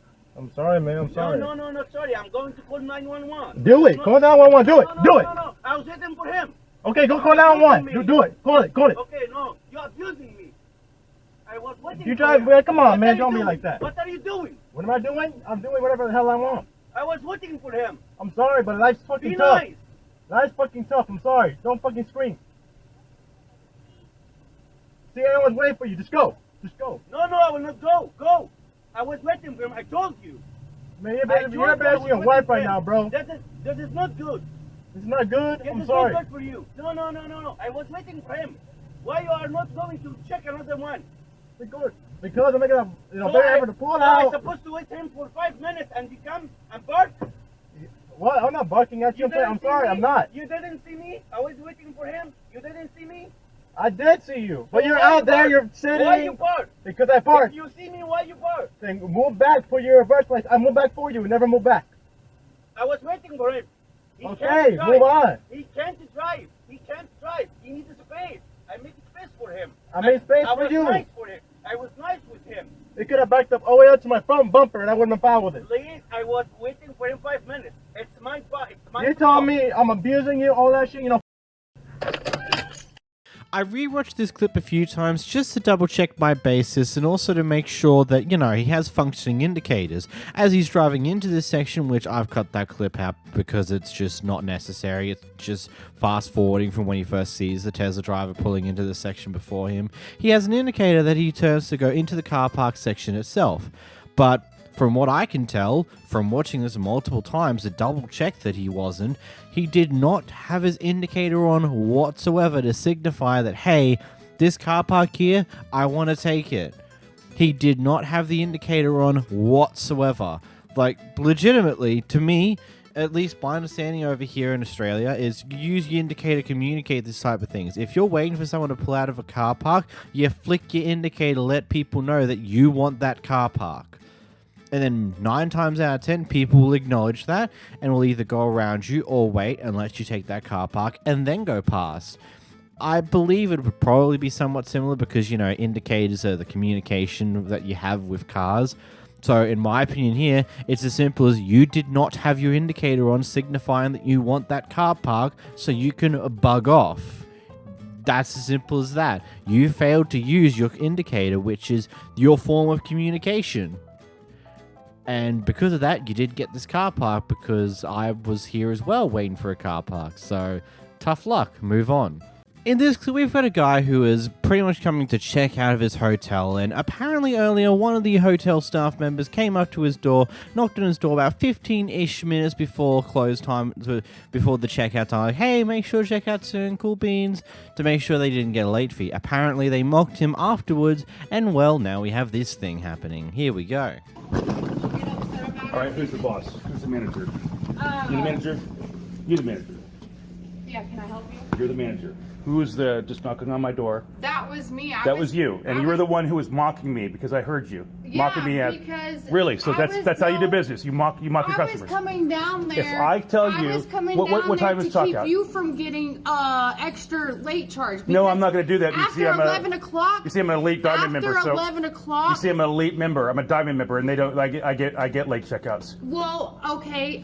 Because after 11 o'clock. Because I'm an elite member, I live in your hotels. You see, no, I don't. You see, because I'm a diamond member. Well, and I get the choice system. Yeah, I don't need. And if I tell you to go away, what does that mean? Okay, how do I get a hold of your boss? I'm trying to how do I get a hold of your boss? To you. How do I get a hold of your boss? Yeah, you want to talk to my boss? My boss is right here. Your boss? Yeah, you're on the phone. Is that okay? You're on the phone right now. That's your sister. Your sister's the boss. Yeah. How do I get a hold of the owner of the store? Well, sorry, you're not going to get a hold of them. Really? You're not going to allow me? So you're going to stand up here and do this? I will call the cops and have You're going to call the cops? Yes, I will. You're going to call the cops because you harassed me. I'm not going to stand here and do this to you. You're a grown-ass man. Take your stuff and check out. Go. I'm not going to do this. You're kicking me out there. And this is the kind of customer service that you can expect at a choice. I will call the cops and have you escorted out of here. Because you got me out of there. I will call the cops and have you escorted out of here. Why? Because you're coming down here causing issues. Yeah, you're causing an issue with me. This is how you do business at a choice hotel. To be courteous to you. And then when I told you, that I didn't need you, I don't need a late shot. I don't get late fees. You could have said that. You could have said that instead of being rude. I don't have to be any other thing. I told you from the get-go. It doesn't matter. It doesn't matter. I tell you to leave me alone. You gotta give it. No. Yes. What I do is I give you. How was you was raised not to give people respect? Respect. That's how you were raised. It's not respectful. It's not respectful to mock me when I tell you to leave me alone. Well, I tell you to leave me alone. No, That's absolute. I wasn't mocking you. They were. You mocked me. No. You said I heard when I said go away. What was said, and I told them what you said to me. That's what I was doing. All right, YouTube. This is the kind of customer service that you can expect when you do business at the Comfort Inn and Suites in Elk City, Oklahoma. Yep. This is what you get. Oklahoma. Mm-hmm. Yep. This is the kind of attitude that you're gonna get. No, you don't. That's what you get when you come at me being rude, and I'm trying to be courteous to you. You were rude for me the moment that you knocked on the door and I called you and said, "What time is checkout?" What time is checkout? Checkout is at 11. And what time did you knock on my door? 15 minutes before 11. 15? No, it was actually 20 minutes before 11. It was at 10:42. It was at 10:42. Well, it was my 18 clock minutes. said 10:45. Okay, well, the phone is set to the atomic clock, and every clock is the same. And I was on my phone. What time is checkout? What time is checkout? It's at 11 o'clock. I was trying to be courteous. You weren't being courteous. And had you not mocked me, had you not mocked me, I wasn't had you not mocked me, I heard you mock me. I heard you mock me. Okay, when I say leave me alone, you leave me alone. That's it. I'm the customer. I live and exclusively use choice hotels. You can't hear the conversation that was going on. Somebody asked me what he said. Okay. I said, he said, your boss, the owner of this store, is going to see this, and they're going to see what you did.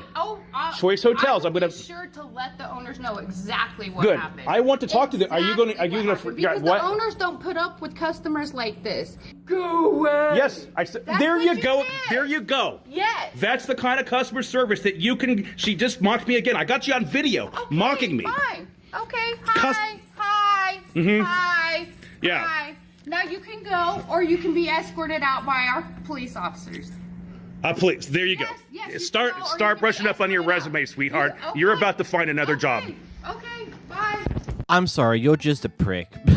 There's not much more to me, really. From just watching over this clip a few times, just trying to really make sure I get the information correct. Apparently the story is going that she came up to your room roughly 18 minutes before the checkout time, knocked on your door, and said that, hey, make sure you come out soon because so you don't get a late fee or something along those lines, and your words is go away. And so, according to what you heard, she apparently then mocked what you said, but what she's saying is the other person that's there with her asked what he said because they didn't hear it, and so she repeated what you said. Either way, I don't see that this warrants this type of response, especially how you've come down to treat this entire situation. And then furthermore to brag about, oh, but I'm a diamond member, I won't get late fees. Okay, then why didn't you say that beforehand? Why was your initial reaction like, hey, hey, he's just like, go away. And so he could have said, it's fine, I've got a dime card, I will be down soon, but I won't get a late fee. Or something along those lines. It's like, it just sounds a bit ridiculous how you've chosen to handle this entire situation, especially by immediately being up in arms and going after their throats, just immediately, not even trying to find out the situation properly, you just want to immediately go into attacking them. Is just ridiculous. Here we got an intriguing clip that comes from Goodwill. Basically, this guy apparently came to this Goodwill based upon an ad that he saw either online or in a catalog or just on one of the random billboards around the area. Basically, he's come into the store going for that special, and it turns out that special isn't a thing, so this is how he responds to it. Leave. Just leave. Because you guys drug me in here on a false sale. All right, you can call corporate and take that up with them. Man, you work for Walgreens. Then shut up. If you don't work for Walgreens. Hey, man, just leave, man. You too. Just leave. You enjoy working for Walgreens, man, on your spare time. You act like a big kid. Just leave, man. Just leave. Just leave. Golly, man. Look at these kids, they act better than you do, man. They do, because they didn't get drug in here on a false Call ad. corporate. Take that up with corporate. I'm going to call corporate. Have you ever called corporate? Call corporate. Take it up Call with them. corporate. Have you ever called corporate? You work for them. You know what calling corporate means. It means you'll never be Just leave. You'll never have a phone. Just leave, man. Golly, you coming back for more. I'm not going to leave until you stand up. Okay, no, you have to stand up before I'm leaving. Just leave, man. I'm not standing up till you. I'm not leaving until you stand up. How old are you? How old are you? 4 times older than you. All right, act like it and leave. You acting like a big kid, man. You leave out of here, get in your car, and call corporate, and you let them know about they false prices. You don't have to yell across the store. It's kids in here, man. Just leave. Just leave, man. You don't care. I don't. I don't. Get out. Thank you, man. You work here? Do you work here? What's your problem? Do you work here? No, but I have a good daughter. What's your problem? That is crazy, man. Just leave, man. You need to start shopping online, man. No, I need to shop. You need to shop online. That's fine, leave. That's fine, just leave. Still go do that. Golly. Yeah, if the ad showed a special price of X, Y, and Z, then and it was within the time frame that you went to the store, yeah, that legitimately sucks. But there's a few things to pay attention to. At least that's from what I've learned in Australia. I don't know if it follows a very similar system, but usually, let's say for example, catalogs. Any catalogs that get sent out, there's less and less of them these days. The catalog tends to promote specials that happen in the next week cycle. Over here in Australia, the specials cycle every Wednesday. So Wednesday, you'll have a new batch of specials at most supermarket stores that weren't there the day beforehand. Usually the catalogs for those specials either come out on the weekend beforehand or maybe even a week beforehand. But usually these catalogs have got dates on them to let you know when these specials are going to be in effect. That might have been the case here where it gave you an ad for a special that also had some dates attached to it. Maybe it didn't. Maybe it's meant to be a now special. Or maybe you saw an old ad that hadn't been taken down yet. Either way, it seems like something's gone astray.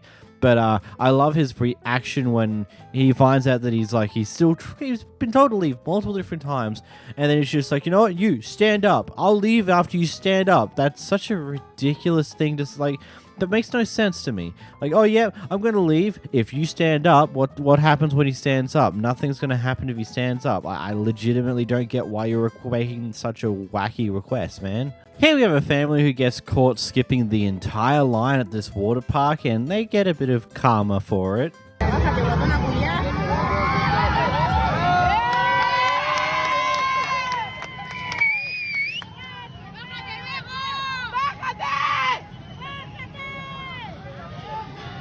Llevo como media hora aquí. Voy a sacar todo mi odio.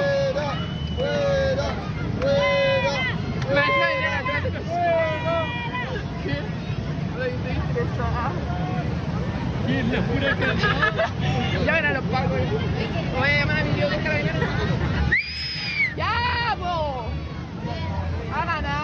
a tirar. Me voy a tirar. Me voy a tirar. Mira que se gringa.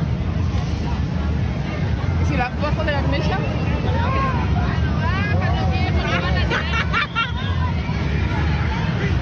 Ustedes no.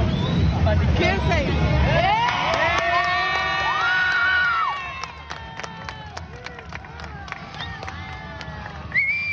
No deben ni entender lo que estamos hablando.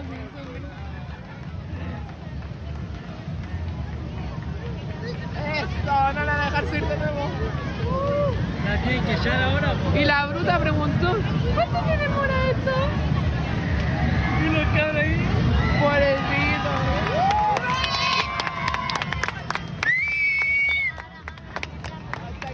I don't know what language is being spoken by most of the people in this clip, and I'm not going to assume because, again, I just don't know.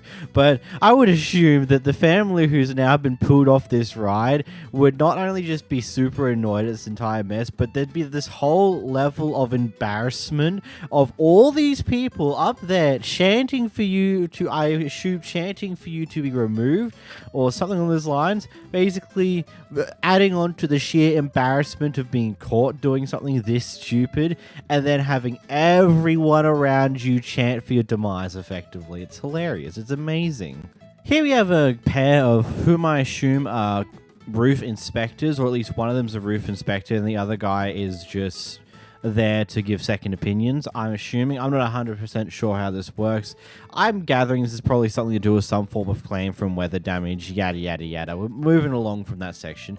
Basically, this guy who's behind the camera wasn't exactly happy with how the Ben behind in front of the camera treated the last house and how he lied on his report about there being not being wind damage on the roof. And well, he isn't quite happy with that. Here's a clip.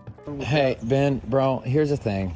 If everything happens according to the books and ethically, there's no reason to get upset about being videoed. Yeah, well, I don't consent Hey, to being videoed. Ben, it's a one-party state. Look, here's the other thing. You and I were just on a roof in Arrington.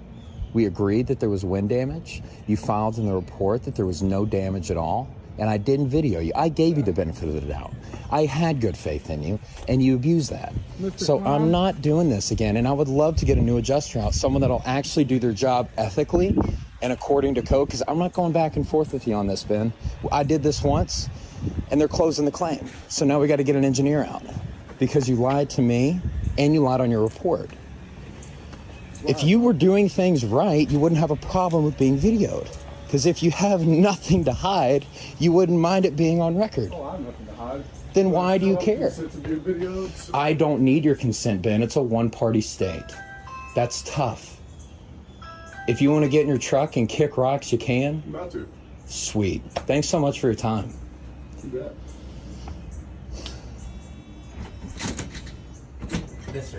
Well, it looks like we're going to be postponing this. We'll get a new adjuster out. Yeah, we don't consent to being videoed. And he's. And we don't need your consent, Ben. Again, if you're doing everything right and according to the books, we wouldn't need to do this. Again. Because when you lie on your last report with the last homeowner. Schedule this, but we're not going to be videoed. So, okay, so my farmer's agent is on his way here. Okay. So Cool. why don't you guys just wait for a second? That'd be great. And then we can have a third party here too to make sure everything. Because I don't understand the difference between a State Farm employee and a video camera. Until the camera's put up, I'm done. Ben, if you did everything ethically and according to code and according to state law, I wouldn't need to video you. Hey, Ben, don't leave. The guy's coming. Ben, don't leave. It honestly Be in the is truck, a blessing. Look, Ben, you probably did about the second worst thing you could have done in front of this camera, and that is to simply just walk away because now you're being recorded. Like, there's so many other ways you could handle this in a far better manner, and this is the way you chose to handle by like, oh, nope, I'm not doing this. I don't consent to being recorded, even though it's a one-party state, as well as the fact that I'm on a street that's out in public, so I'm going to be recorded anyway, and there's nothing I can do about that. I still don't agree to this, and I'm not doing my job now. Sorry, but that's just what it is. I don't like being recorded. It's just like such a silly thing to do. Out of everything you could have done to alleviate the situation, whether just to do the roof inspection correctly, and then this clip would have probably never gotten out there, because then he's like, okay, fine, you do it properly, cool beans, I guess. And then furthermore to that, I wouldn't be too surprised if this gets you in a bit of trouble, considering this is probably going to get a fair bit of attention. So good job, Ben.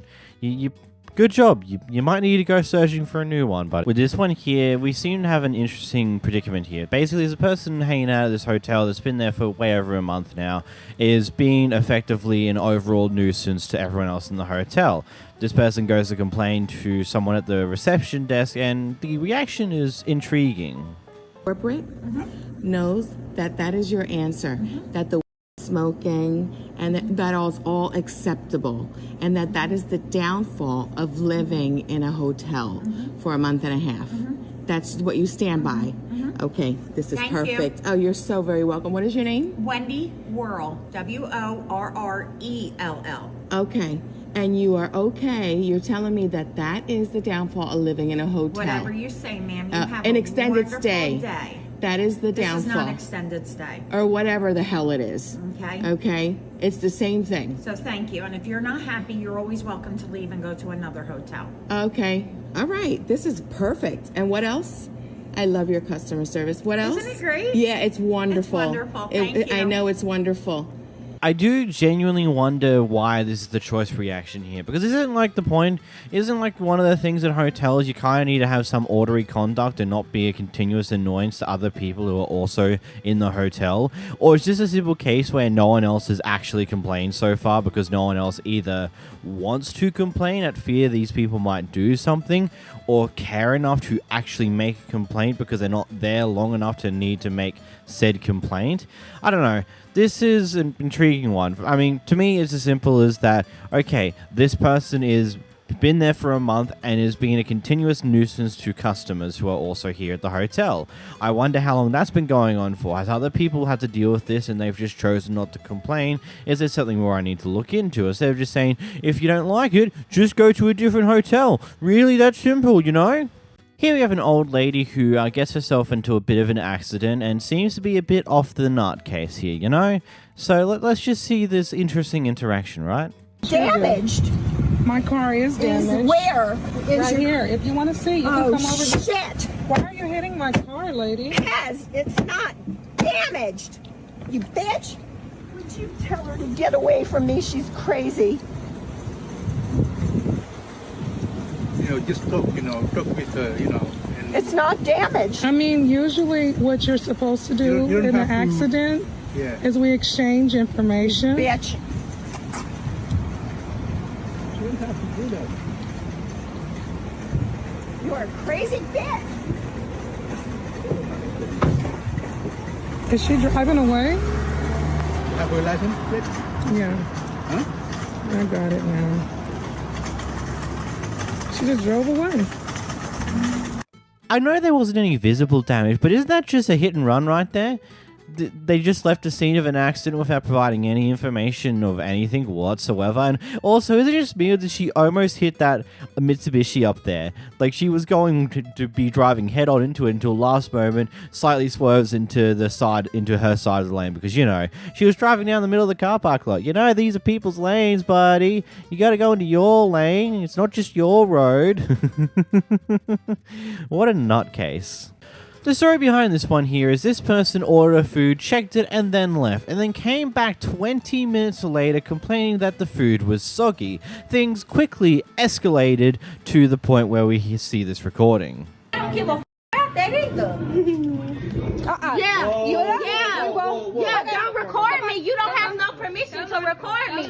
You have no permission to record me. What is you recording me for? It's a very intriguing one. So this lady here gets fired by the end of this clip for laughing in someone else's face. And now this seems to be a bit of a context matters type thing. So according to what the manager's been told in the situation, this other person said, so you don't want to work. Also, it's like so you want to do this and help us do work. And apparently, according to that guy, this worker here behind the camera laughed at him for that one. According to the worker here, she states that it's like, so you don't want to do work, and she laughed at him for that. And that's why she's getting fired from this job. Let's just let the clip go and I'll get back to you. You guys need me to do, I'm willing to help. That's what you said. So I said, great, I'm gonna hire you as a food service worker.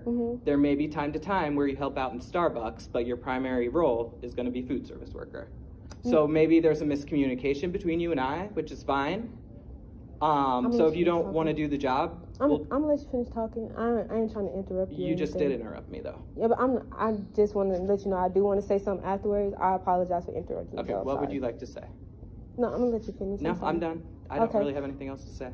Like you said, we did have some miscommunication, which I was telling them. I said, okay, that's a conversation for me and Justin to have as far as getting together and me and him talking about my position, because I was under the oppression of one thing and you told them another. So that's why I told them I'm gonna have a conversation with Justin about it, and me and him will get that straight. I just need to know what y'all need done, what needs to be done. And Marco was continuing about he was saying that, oh, you act like you don't want to work, da da da da. And okay, so let me just say one thing. Okay. We're here to open this account. It's a Saturday. I don't want to be here on a Saturday.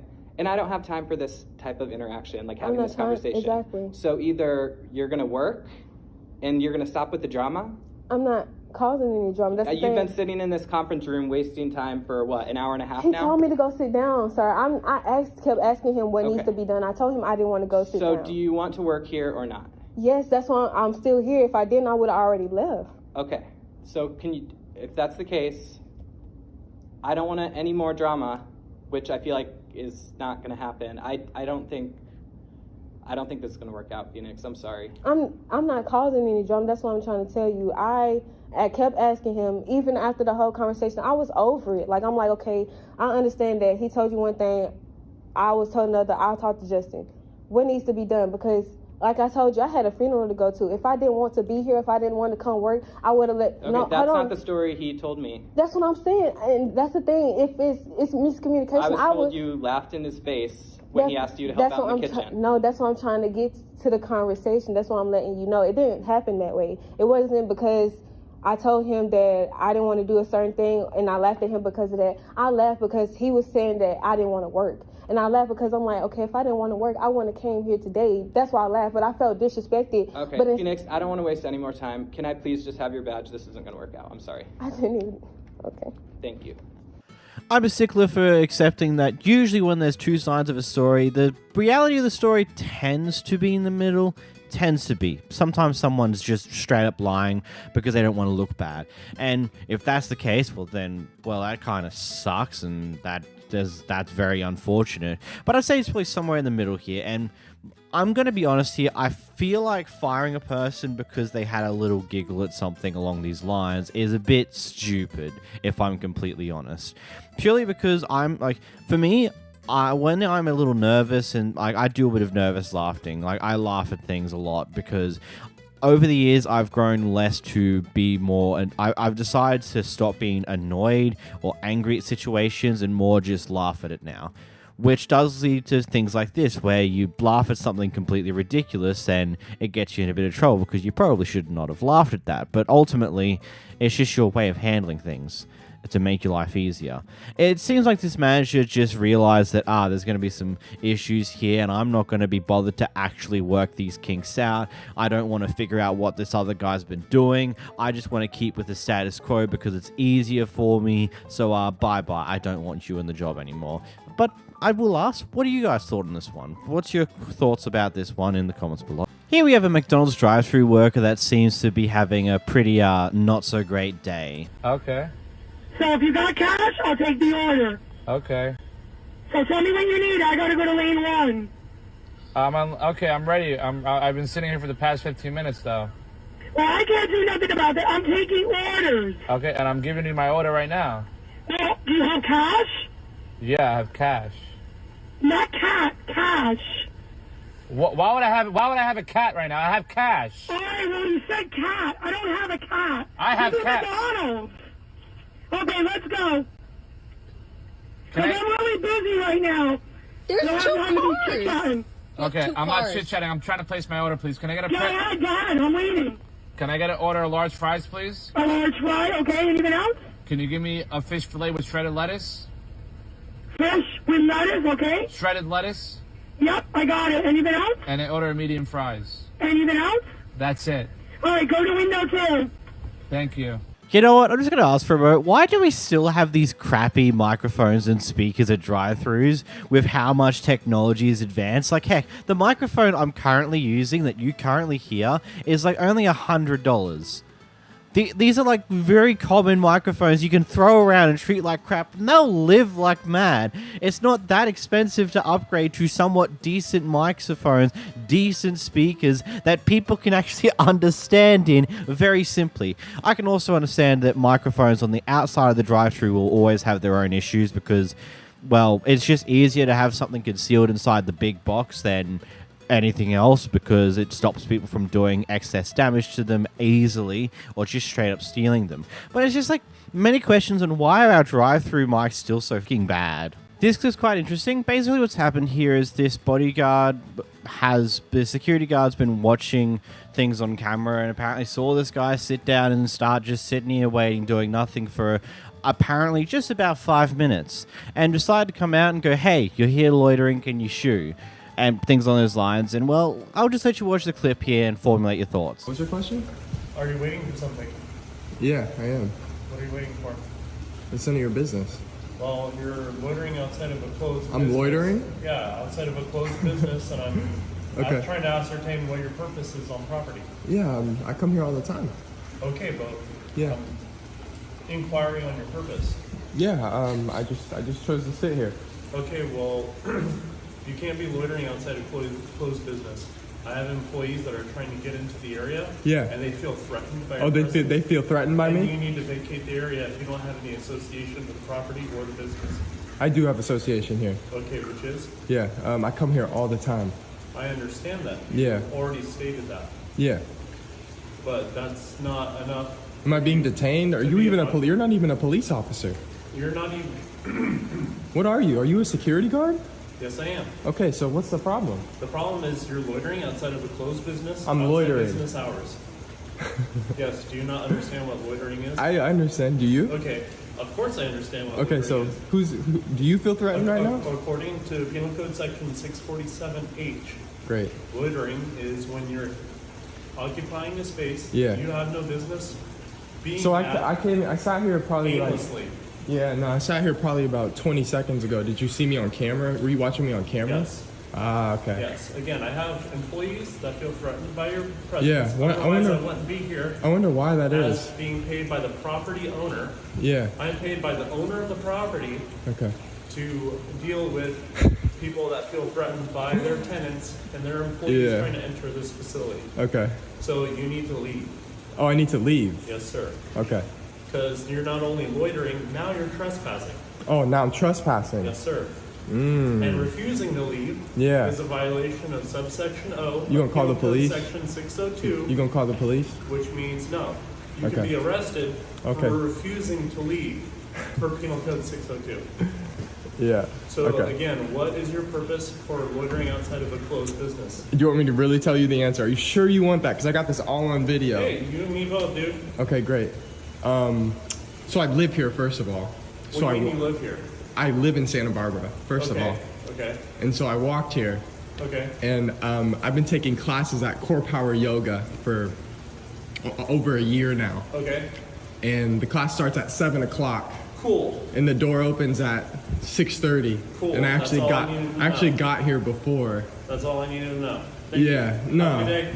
No, that's embarrassing, huh? Yeah, you should feel embarrassed. You should walk away. That's really embarrassing. Nah, bro. I know what's going on. I'm trying to ascertain what's your purpose. You see the hood. You see me. Yeah, it's no, like dude. you gotta do your thing. Have a good day. Politely off. Enjoy your class.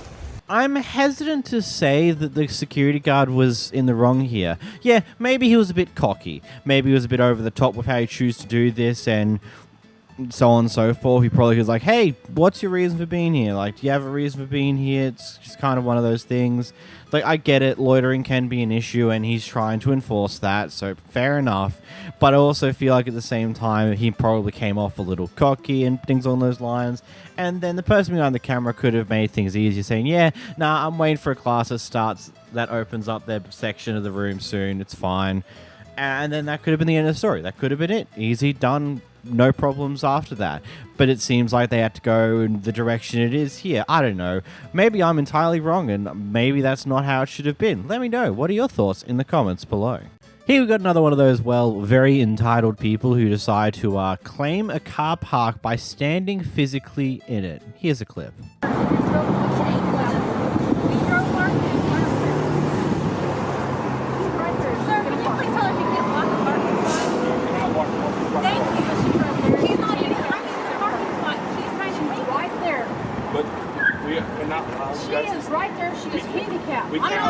We can't allow you to pick a spot just in case you get injured. Just in case you got injured while walking the space.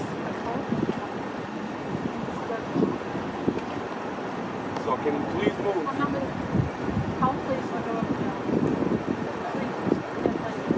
It wasn't even here when I pulled in. It was at the other end of the park. Okay, but she wasn't here. And you blocked it. Well, I drove around here 3 times. 3 times I drove around here and you blocked it. So she wasn't even in the parking lot.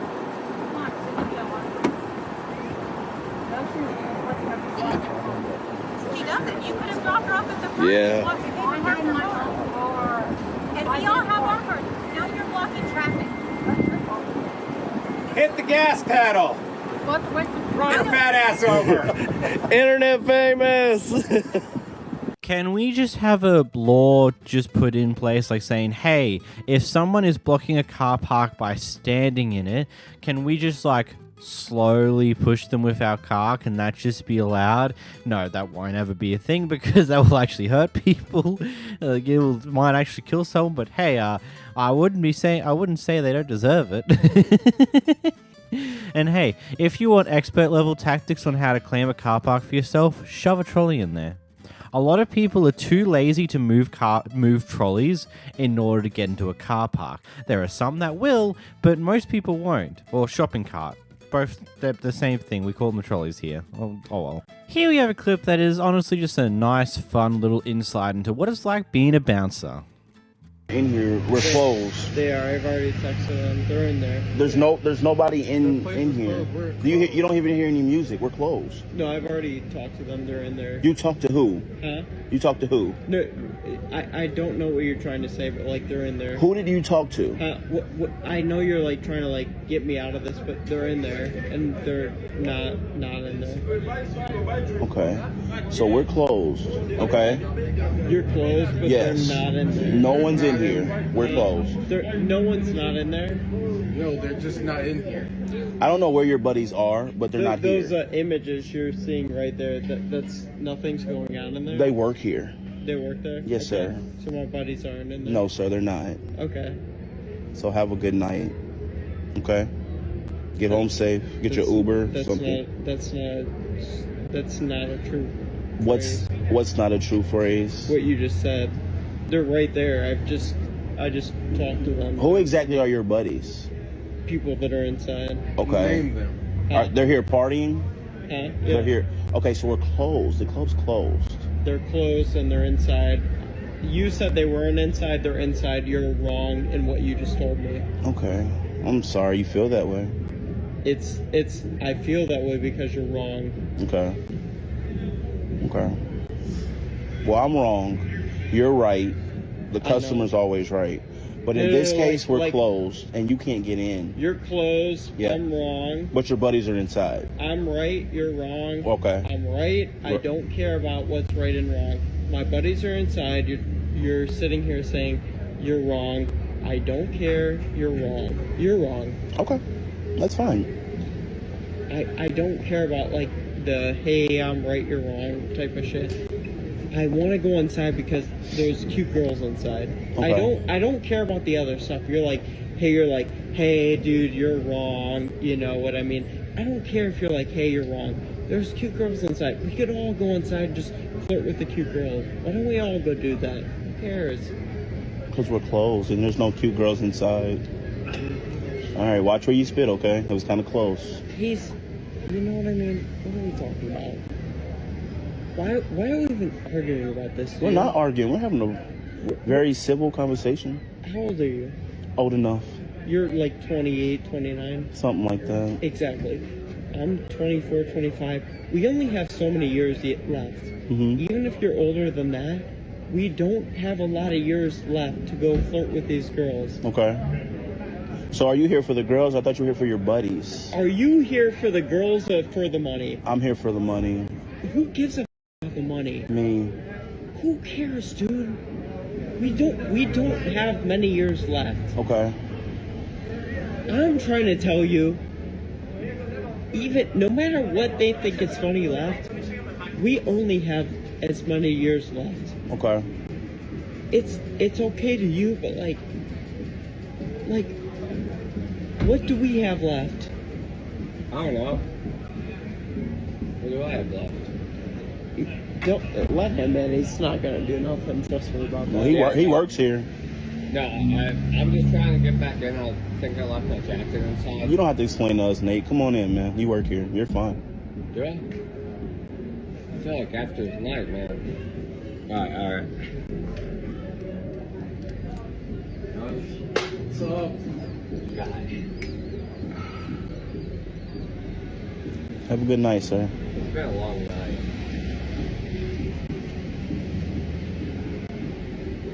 Boy, who let my boy get squabbled like that?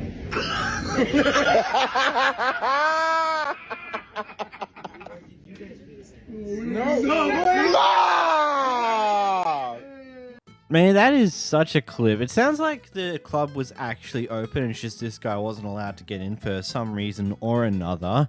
Maybe I'm wrong on that one. It just sounds like this guy just wasn't allowed to go in, and it'd be as simple as that. And so they were just trying to find a way to get him to calmly walk away. And then he had to go on about this life story, do this entire dump of apparently therapy or crap along those lines. And it's just some form of nuts and what in the world.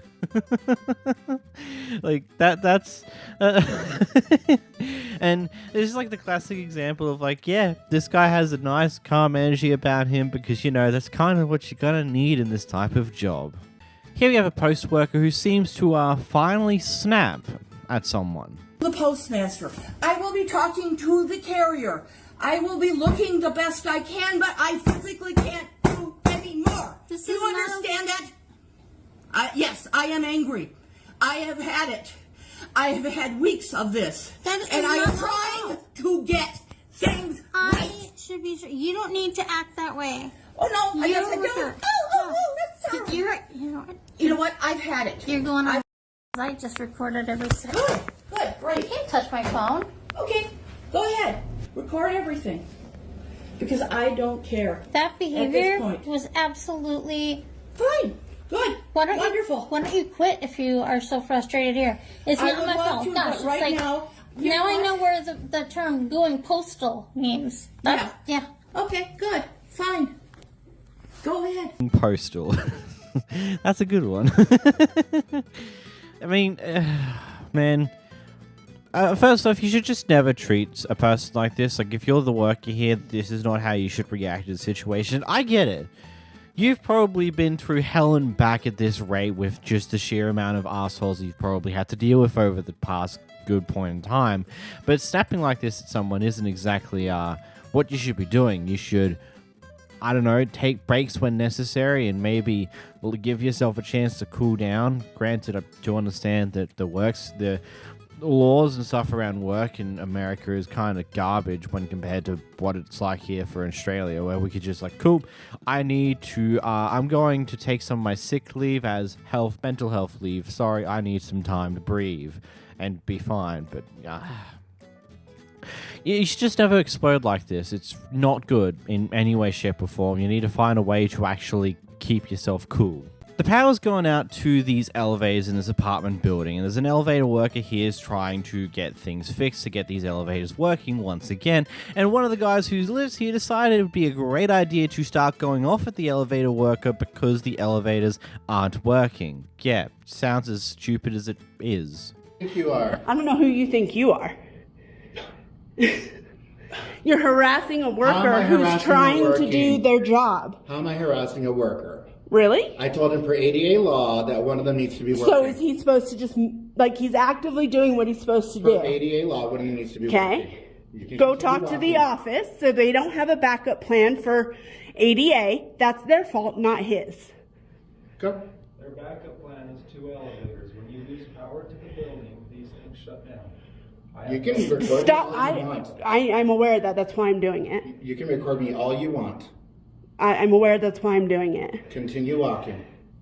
Nobody. Are you my father? No. Stop harassing workers. I am not harassing. This isn't a good look. It's not going to look good on social media. I don't care about social media. Great. Then keep acting like a douche. How am I acting like a douche? You're harassing the person. How did I harass him? What did I tell him? You're standing here telling him the law. What did I tell him to harass him? What did I tell him to harass him? You're standing here What did I tell him to harass him? You're preventing him. What did I tell him to harass him? Can I answer you? You didn't answer anything. I'm trying to. You're talking over me. What are you going to do here? Are you done? What are you doing? You done? Go ahead. I don't know what you're harassing him about the law. He's aware of the law. He's doing what he needs to do to get it fixed. Take the steps or go home and wait. Thank you. It's not. It's really uncool. It is very rude, and you need to take a self-check on your life. Agreed. Sorry he did that to you. No, it's not me. I'm sorry he did that to you. It's okay. I genuinely don't get how this helps anyone. Going off of the maintenance worker who's trying to fix the thing that's currently broken is, I don't know, stupid, wasteful. Like, I don't get why would you do something on these lines. Like, it just makes no sense. You're not gonna do. It's not gonna do anything. Heck, you're just going to potentially upset the worker, demoralize them, potentially make them take longer to fix the elevator because they're now dealing with your crap. So I don't get why you would do this. And I get the pain of an elevator not functioning. The hotel that I went to when I went down to PAX Australia in October last year, one of their elevators were down. The other elevator they had is extremely small because, you know, they were trying to upgrade the elevators, and unfortunately it lined up right into a massive event that was in the area. And so there was multiple times where I just had to use the stairs to go up 5 floors to my hotel room because the elevator was in consistent use and had a big lineup. Because, you know, it's a lot of people, the elevator's small, and it's a big event. But that's just life. Here we have a ultimately just wild situation occurring here. For some reason or another, the police are trying to get the woman out of this car, but she seems to not give up and not want to give in to being pulled over by the cops and does some ridiculous action.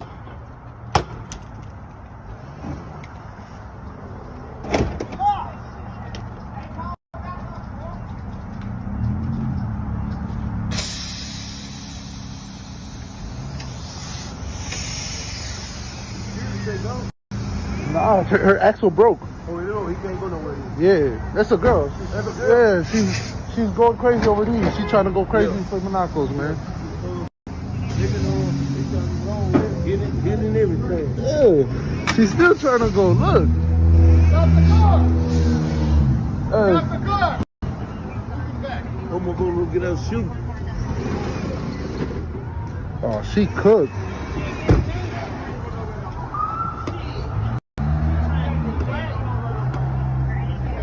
Oh, that shit crazy.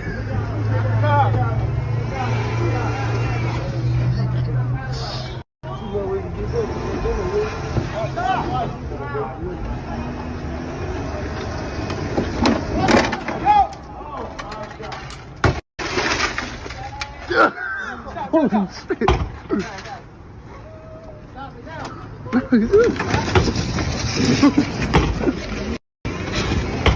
Yo, Johnny going crazy. Oh, bro, she got...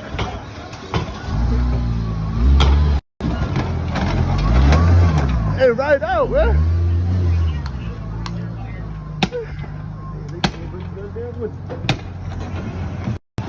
Watch out, Brody. Watch out, Brody. Goddamn door.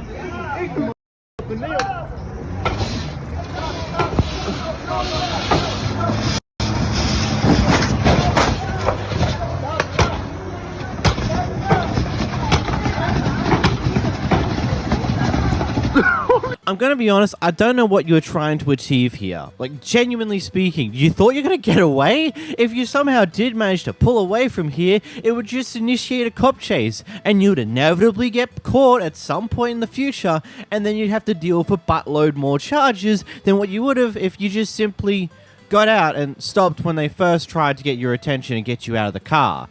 And honestly, I would say you're quite lucky you didn't get trigger-happy police officers, because going from what I've seen in America, there are certain police officers that would use this as a justified reason to shoot. because, you know, you're still moving in a car when police are actively trying to get you out of the car, potentially injuring someone. So, I don't know. I don't know what you were thinking. I don't get why you didn't give up, but geez, you are very, very lucky because it could have been so much worse. Here we had a guy at Jimmy John's that is having a lot of issues because for some reason or another this day they cannot accept cash because something's gone wrong. So this guy, instead of being an understanding human being, decides to have a very interesting approach to it. So you don't accept cash, and you made my sandwich, and you're just gonna throw it away. I didn't know you were gonna pay cash. Can I just have my sandwich now? No, I'm not gonna risk my job for you. You're not gonna what? I'm not gonna risk my job for you. Because you don't accept money? No, because you can't pay. I have cash. Yeah, you can't accept it today, as I told you. Oh, this is gonna be funny for your manager. Yeah, they're not gonna do anything for you.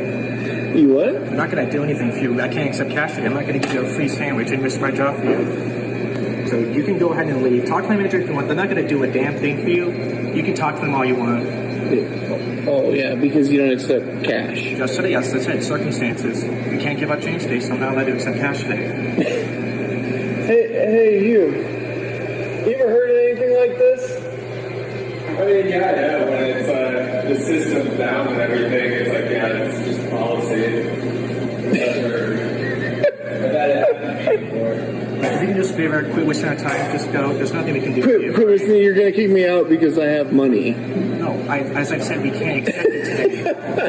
Like, what do you want me to do? My God, you people are ridiculous. Are you real? Like, it's just circumstances. What do you want me to do about it?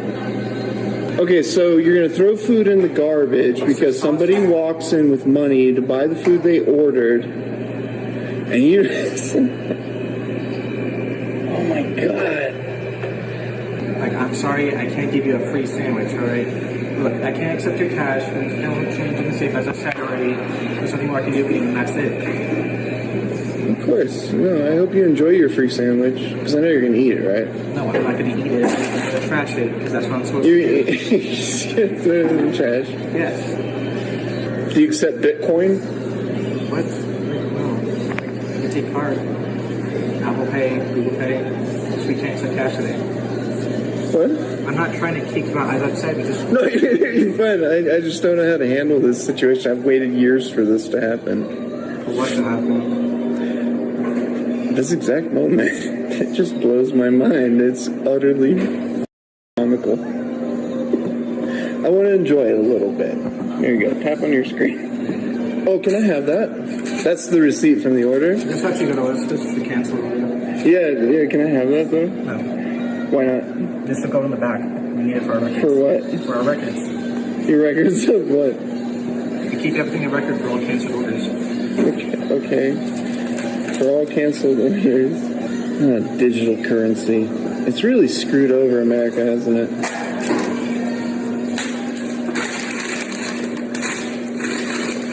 Thank you for that. That was the epitome. Well, that's what the climax was, the story. Now, I do query on what type of problem has to occur for you to be unable to accept cash, but I do believe there would be genuine reasons behind that, just like how systems can go down and suddenly cards just don't function because the ATM system breaks, something along those lines, and it'd be as simple as that. Like, there's nothing they can do about it. I don't get why you're going on this whole tirade. It's like, oh, but I want my sandwich. You're only going to throw it out, so why can't I have it? It's like, because I can't give it to you. You can't pay, and because we can't accept cash right now because we just can't. There's nothing we can do about that. And so it leads me to an interesting question. Is there a sign on the front door letting people know that, hey, we can only accept card right now, cash is broken or something along those lines? Like, is there something, like, is there a sign specifically saying that before you come in? Because if not, then, well, you kind of brought this upon yourself by having issues with that, or not clarifying before they make their order that we can't accept cash right now. I don't know. It seems like a situation that could be easily unavoidable if it was made clear that they can't accept cash, or if the guy actually was willing to understand that for the day. I don't know. This Karen here believes that this restaurant server is being a bit racist towards how he's setting up the seats, trying to racially segregate people inside of this restaurant because half the restaurant has got empty tables and seats, and one person was sat there while everyone else is being sat in the other section. People are apparently being served out of order of when they get there, so on and so forth. It ends up in this kerfuffle here. No, don't do your job. You do your job. BLM. I'm doing about 10 jobs right now. Stop. Okay. You're not doing this one right. You know who was here before. What? This guy put his name on the list. Speak up. Speak up. Nope, you're not doing it today. Sir, what we're not going to do today is have racist seating in this restaurant. I'm looking at you. These guys are next, and you seat them. You see them? You seat these guys. All right, I'm going to go deal with the actual manager. She is not a manager. She is now.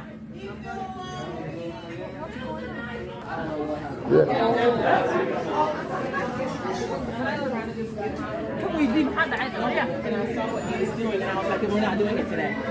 And my friend already knew, so I told him, just go on about your day. I gotta go over here and handle this dude, because what we're not gonna do is play games with people's time, because it's the stuff that life is made. That's all we have. Yes, ma'am. Okay? So, you're gonna get these guys sat. When I in good time. No, not in good time. We're gonna see them. Yeah, really. Okay. Really. Okay, you know what? And you know what else? We're gonna send this video to your corporate office. Yes, we are. Because what you've done this evening, I've stood there and watched you. And I waited almost 2 hours to be sat. And I watched you take care of these tables, and give them service like no one else was in this restaurant. Now, I know we're in Minneapolis, and I understand what Minneapolis is. But what we're not going to do is play games with people's time. And that's what you're doing. And nobody stood up to you. And no one has stood up to you tonight. Now, my food is on the way out of the kitchen. I'm seated, but I see what you're doing, and it needs to stop. And you make these people stand in this area like sardines while all these tables sit open. It makes no sense. You're a man without a plan tonight. I don't have enough staff to seat the whole restaurant. You seat them and you give them a number, and they will wait. If they don't have to stand in here by this cold door, right? You're not doing. This makes no sense. With 3 servers on, and you see how many people are in there. I do, and they were willing to wait, and that's why they stood over here and waited. Right? And you have people with disabilities out here waiting, and this woman came in after all these people, and you found a reason to see her. Her name's right here. Right here. How was she sat before you? She was not here. I stood right there, and I saw when she came in. I can't keep track of who somebody's I know you can't. I know you can't. Okay. But I'm telling you. I'm telling you. I'm telling you. Okay. Just believe me. I'm not here to. When I ask you who's next, so they come up and I'm next. Okay. So this guy, I was sitting right there when he came in. I was sitting there when she came in. She came in after him. Now he needs to be sat. You're doing that. What get to these very wonderful day.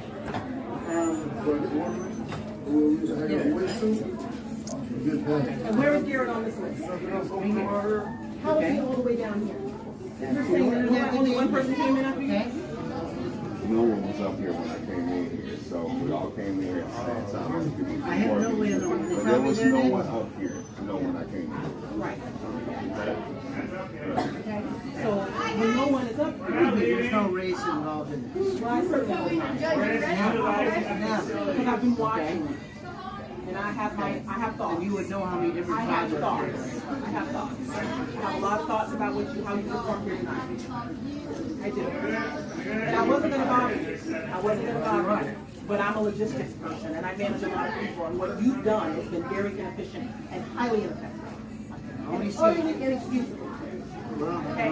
You see the whole restaurant with mass chaos. You know what? It was mass chaos now because you did it because of how you did it. You don't have enough staff. Get these people. Oh yeah, let me get. Don't tell me how to do my job. You don't know what you're doing.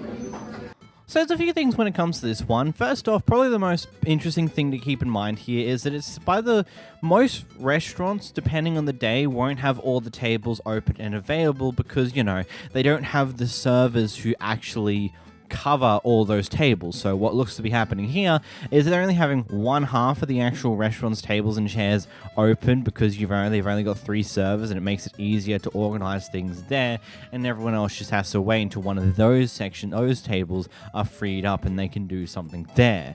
Furthermore to that, they also seem like, it seems like, based upon how the list is formed and how this person who apparently only just turned up was immediately able to go in, it seems like there's a very high chance this is one of those things where it's like, hey, you walk up to the front, you let them know you're here, you put down your name and number, and then you just wait outside, maybe in your car or somewhere else, or maybe this is in like a shopping center, this restaurant is, so they're just going out to do other things, waiting for like the timer to go off, like the time frame of like 30 minutes until the table's ready or something along those lines.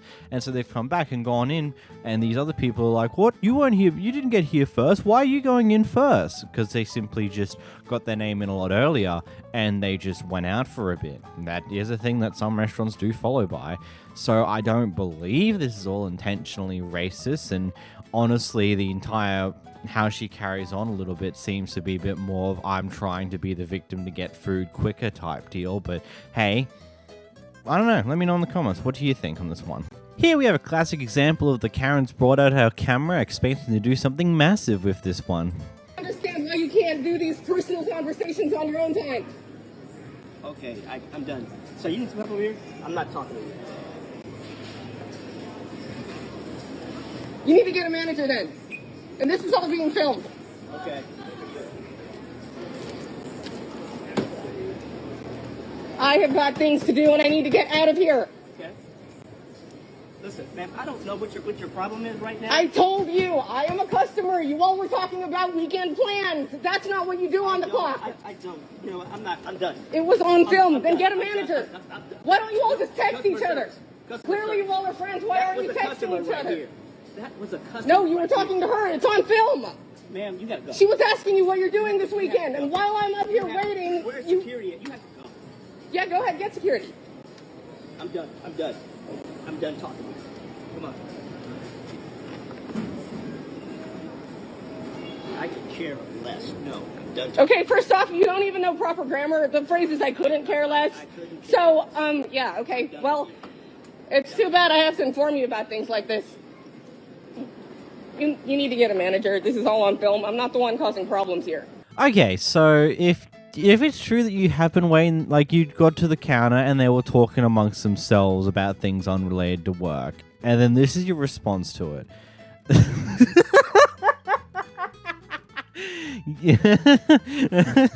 Yeah, I just have nothing else aside from just laughing at you, because that is just beyond stupid. It's not even funny. It's like, you're not allowed to talk to each other that isn't work related. That's not what you do at work. You're like the overbearing CEO who thinks that you're Elon Musk.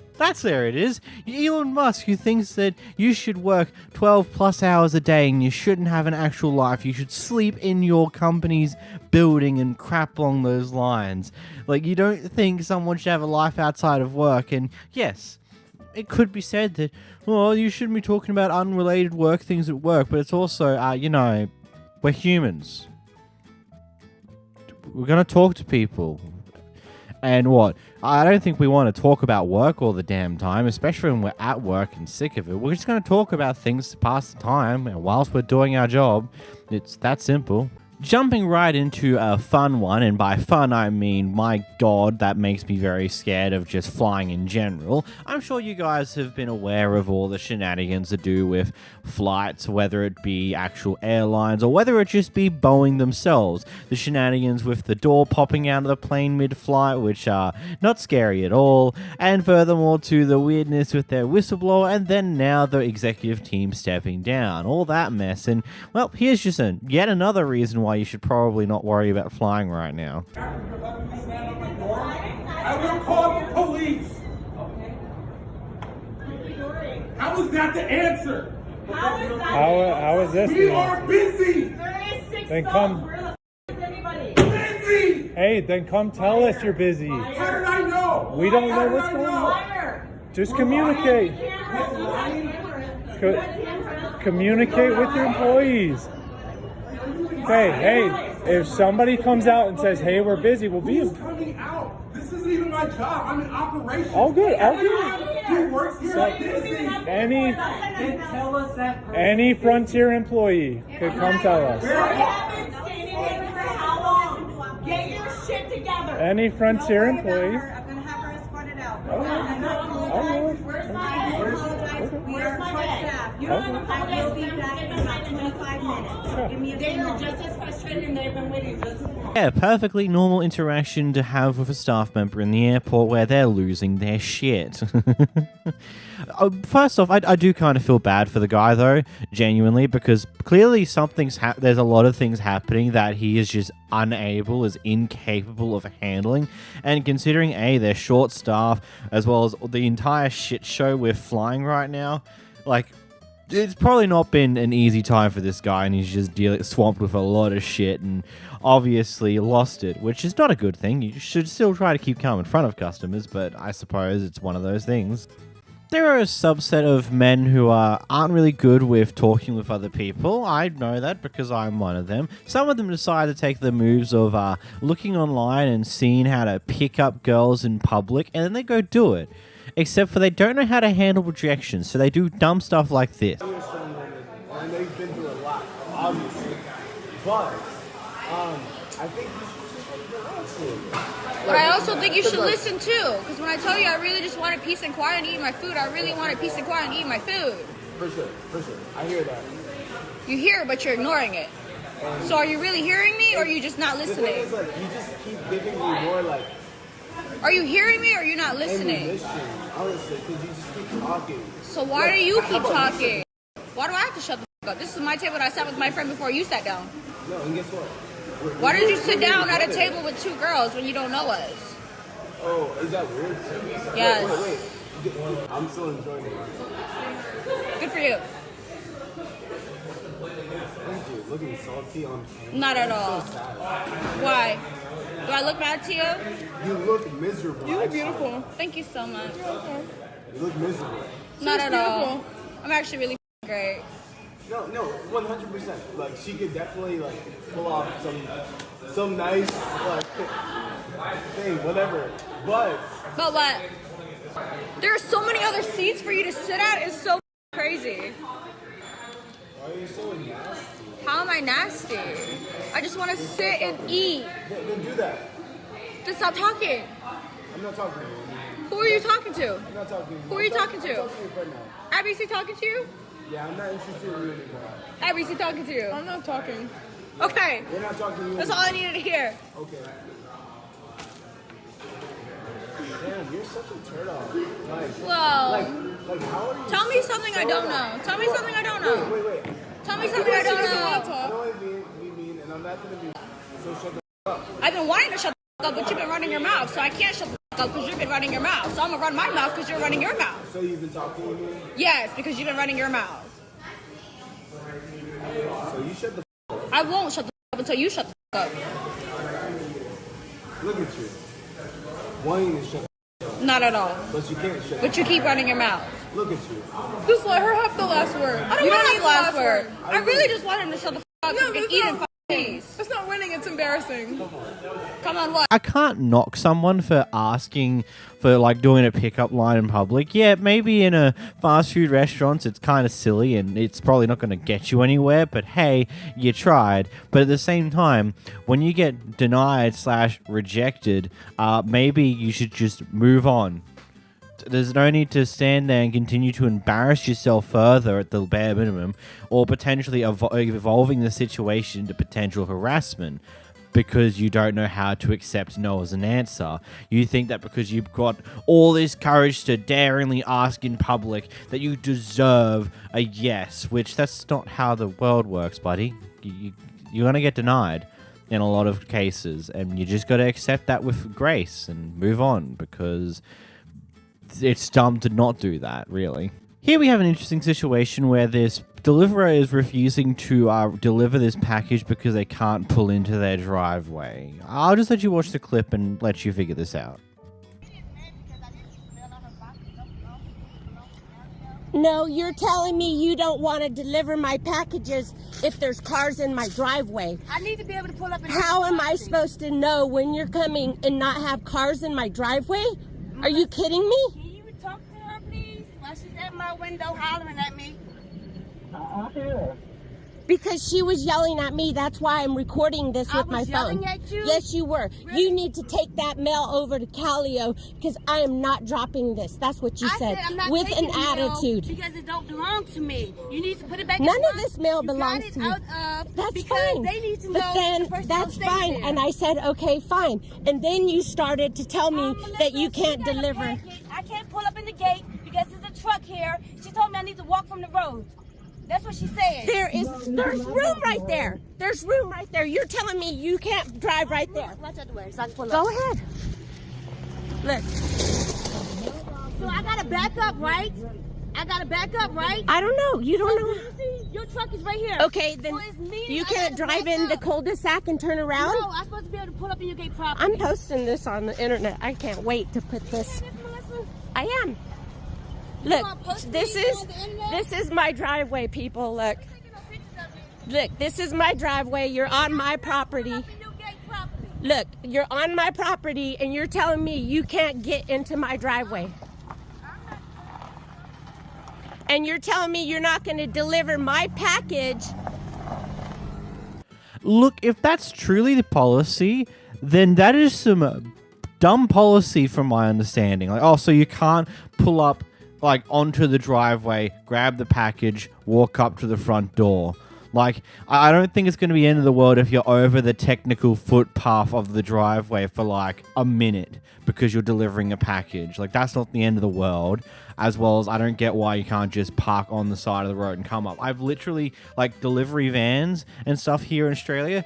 Sometimes they'll drive up onto the driveway itself and go right up to our doorstep, depending on if there's a car there or not. Sometimes they'll just park in front of the driveway, walk up to the front door, and then go back. It's not something that's meant to be a big issue because, you know, sometimes there's things in the driveway because it's not only cars that occupy a driveway. They might have a boat and trailer in the driveway, a camping trailer, or just a trailer in general, or other things that don't tend to move that much on the driveway. And then furthermore to that, there was enough room next to that truck. Are you that bad at driving you don't know how to maneuver onto a driveway?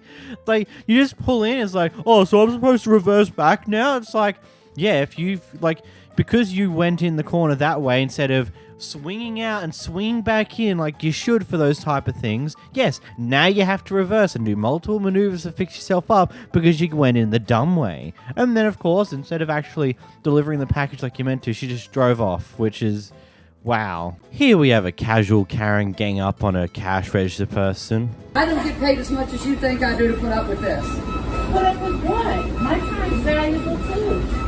So maybe you should find a better job. Maybe you should just be quiet for a moment. Let me Don't tell me what to do. Ma'am, you want your refund? Yes. Just be quiet and let me do it. I will be quiet when I get my money and I can get out of here. You don't have to hear And that. please do not come back. I will not Okay, come we back. won't trespass you. Put your card in, please, right here. It goes back on your card. I cannot give cash refunds. Why are you going to trespass her? You being rude to the customer. What Thank you you. should do is get the store number and call the corporate office because The she's corporate rude to office, you. thank you. The corporate She's office very won't rude. answer the phone. That's what I can tell do. you that. Don't nobody They deal won't- with that. they won't Call answer. corporate No, will they answer. won't. No, they won't answer, but You might not get what you need from Here's this your store, copy. but stop at another McDonald's and ask for the corporate number. But you need her name. there you go. You can tell them on here. That's the only thing, because I don't have a corporate phone number. And I don't have to give you my name. But I did give you your refund. Unfortunately, again, we've just been dropped in the middle of the conversation by the person recording here. It is actually a thing that really pees me off with some of these clips, that we just get dropped in the middle of an event. We don't know what happened beforehand, but going off of the context of the conversation, we can probably infer that the person in the front had made a purchase using her card for some form of food, didn't like it for some reason or another, so asked for a refund. When it was made clear that it was going to be a refund via her card, she wasn't happy with that because she would prefer a cash refund, which, by the way, at least from my understanding, from my existence, where I've been old enough to understand these things, which is give or take about 7-8 years now. I've never seen an instance where you've paid for something with a card and gotten a cash refund. It's always refunded back to your card. Like, because, you know, that's just how that works. Like, it's like, for them doing that is better, because if you give a cash refund for something that was purchased with cards, it screws with the numbers, and whoever has to count the register later will have to account for that weird mess that's like, oh, there's this much cash unaccounted for now. Why is that? Oh, they need a cash refund. Well, that's stupid. Anyway, it looks like this person almost made it out with no more issues until Karen 2 Electric Boogaloo behind her decided to pipe in and say, oh, you can call corporate because, you know, she threatened to trespass you. She threatened to do this. She's being rude to you as a customer. It's like, what, if you do this all the time? Are you the Karen who calls for the manager every time you go to McDonald's? Is that who you are? This clip requires a bit of storytelling about what's actually occurring here because it's not 100% clear. So basically, what's happening here, it looks like the boss and one of his employees has gone out for a business trip to go to the shops to buy some stuff for the business. The boss was doing his own thing whilst the other guy was making purchases. He went to the toilet, and when he came back out, he was holding his pants up in a weird way, so the employees of the shop thought he was stealing and apparently asked him to empty out his pockets. After hearing this, the bosses come inside to find out what happened, and here's what happens next. Hey, you the manager? Yeah. Yeah, my name's James Martin. One of the guys that works for me just got accused of stealing in here. And we're trying to figure out what the problem is. Because, I mean, I was going to go ahead and call so we can check security cameras because the man was right with me. He didn't steal nothing. Okay, one of the employees said that he looked like he had something in his, so that's what we were asking. Okay, have y'all called the cops yet, or? No. Okay, so we'll do that. But who's the employee that seen him steal something?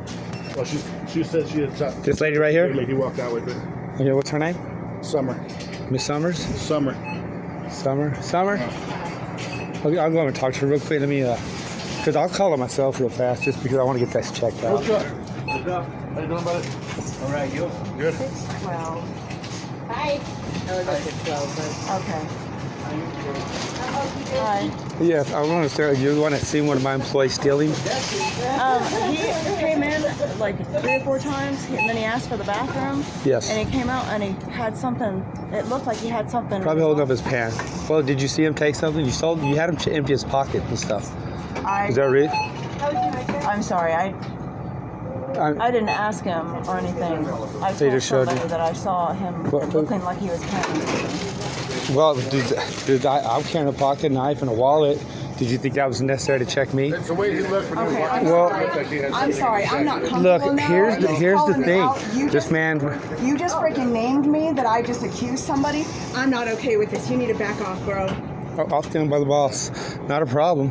Yeah. But anyway, with her accusing my employees an issue, now she just says she only did it because he had his hand like this. It looked like he had something in his jacket. Okay. I think it's one of those things where if, like, the way he was apparently holding his pants, according to what is said by the cash register person here, I can understand questioning it. But considering how this entire thing is treated after the fact, I feel like more happened to the other guy when they accused him of stealing. It wasn't just simply like, hey, why are you holding your arms like that? You trying to hide something? Like, what's up with that? And he could just be honest, yada, yada, yada. That story could be done with. But obviously, this situation here, things had to be escalated for some reason or another. And now the bosses come inside to query, what in the world? What are you doing? Why has this happened? Can you help me understand why we've gotten here? And it's a very weird to see that in response, the manager's like, oh, just ask my employee, basically. Trying to throw the employee under the bus. And instead of just being honest, like, she did tell the story, but also decided to try and throw the guy away the moment she could as well, which is weird.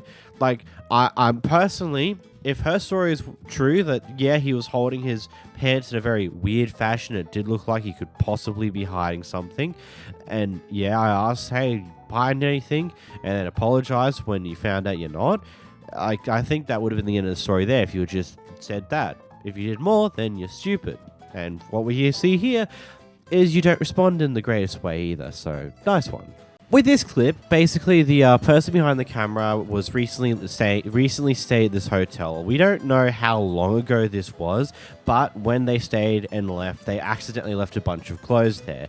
And fast forward to now, basically it was put in the lost and found for a temporary amount of time, and one of the employees said, yep, we'll make sure it stays here until the 15th or the 16th, which is the time you said you'd get here. And on the 15th, it turns out that someone else has thrown those clothes out, and now we have this clip here. That you threw my clothes away, yes or no? He did. So your employee told me on the phone. Okay, so just so I know, your employee told me on the phone yesterday, I assure you will keep your clothes until you come on the 15th or 16th. So you're saying on the 15th you knew I was coming and you threw them away? We didn't know. We didn't know. But did you? We didn't know. None of us But you're a knew. housekeeper, right? Yes. And you took my clothes one by one and threw them away. We're not supposed to keep them that long. So I'm sorry. Don't you think it's a big coincidence? Don't you think it's a coincidence that on the 15th you threw my clothes away? It's a coincidence, all right, because we didn't know. Is it just a big coincidence that on the same day that I was coming to get them, you threw them away? No punishment. She's just arguing. Just go ahead and file a report, apologize, do whatever you want to do. This many weeks we kept, she did not come. So until I don't live here, sir. How can I come here? What can I do for that? Yeah, what can I do for that? Yeah, you're on camera. I don't know if it's just me, but when it comes to leaving hotels after my stay there, I'm a bit of a paranoid person who just double checks, triple checks, quadruple checks that I haven't left anything behind. Checking all the drawers, all the rooms, everywhere to make sure that I've got everything that is mine packed up and ready to go, so I don't have a case like this happens. Obviously, there's going to be times where that happens. Now, unfortunately, we don't really have a good time scale on how long the content supposedly stayed in the lost property section. Now, according to the housekeeper here, it was there longer than what they usually would keep stuff in housekeep in the lost and found section, or wherever they hold this stuff. So it either seems to me that the person who said that they'll make sure it stays there has failed to do their job properly and failed to make sure this stuff was put aside and had something marking that, hey, it will be collected on this day or this day. If it hasn't been collected by the end of this day, then feel free to get rid of it type deal, or something along those lines. Unfortunately, in this case, it's been thrown out, whether it be because that wasn't done, where it wasn't put aside and marked it, hey, they're coming to get this, they'll be getting it in this day, or whether it just be that it was there for too long and the housekeeper just didn't care anymore because, you know, it's been there for long enough that it shouldn't be there anymore. It also just leaves me to ask the question is, like, wouldn't a hotel if you were to pay for the shipping, wouldn't they offer just to send it to your address type deal? Like, I know that can occur with luggage that gets missing throughout a flight. They will, if they find it, they will send it to your address if you query them for it. So wouldn't that happen in this situation here? Again, I've never had this type of thing where I've left something behind and wanted it back. So I've never been through the experience. So, yeah, I guess I'll just ask, what are your thoughts in the comments down below? The story behind this one is that the person who's behind the camera, their car alarm was going off apparently all night, according to the old lady here. According to the person behind the camera, this old lady in the morning went all the way over to her apartment in the complex, which is on the other side of the building, so it's less likely she's going to be able to hear a car alarm going off.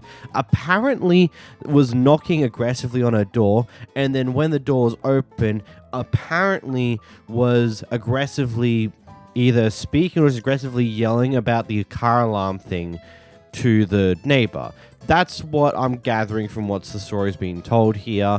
So yeah. Anyhow, this escalates with the older lady deciding to call the cops on this one because apparently a crime's occurred because the car alarm was going off all night.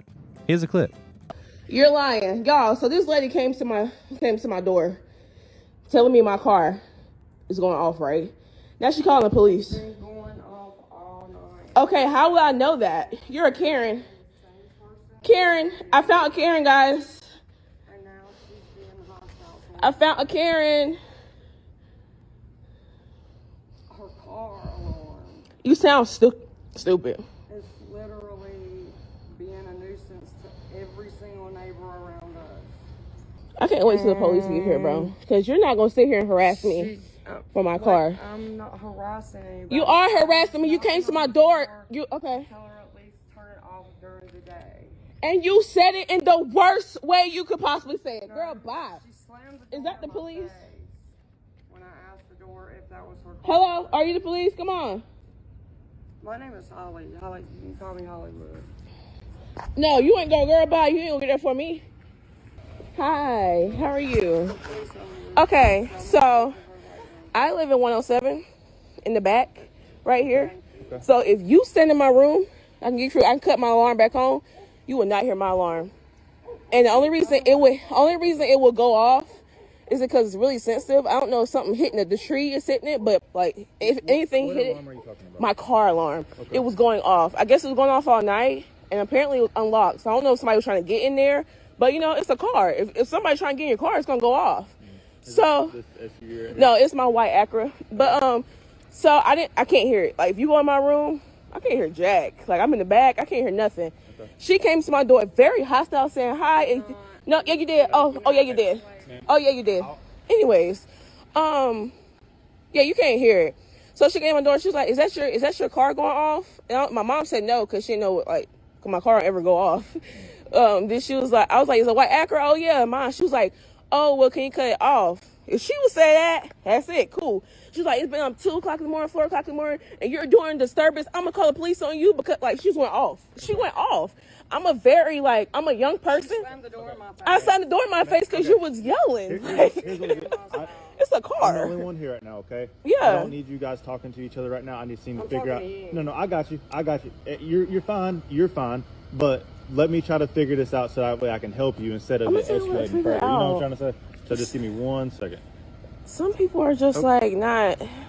Okay. So, like she could easily say, huh? Like I say, I'm here to keep the peace unless a crime occurred. Did a crime occur? No. Okay. Yes. Okay. What? My car? Okay. Going off? I'm in the bed. I'm asleep. Like, what are you doing? Okay. All right. Is there anything else that you need to tell me? Why is she still talking? I'm about to go talk to her and figure out her side. No, I'm trying to figure out. Is like. Okay. Is a black. I don't want because she said something about being white, so I don't want to put no race in it. I'm not a race person. No, I got you. Yeah, so I don't like that. I don't like that she did that. Okay, I don't like that.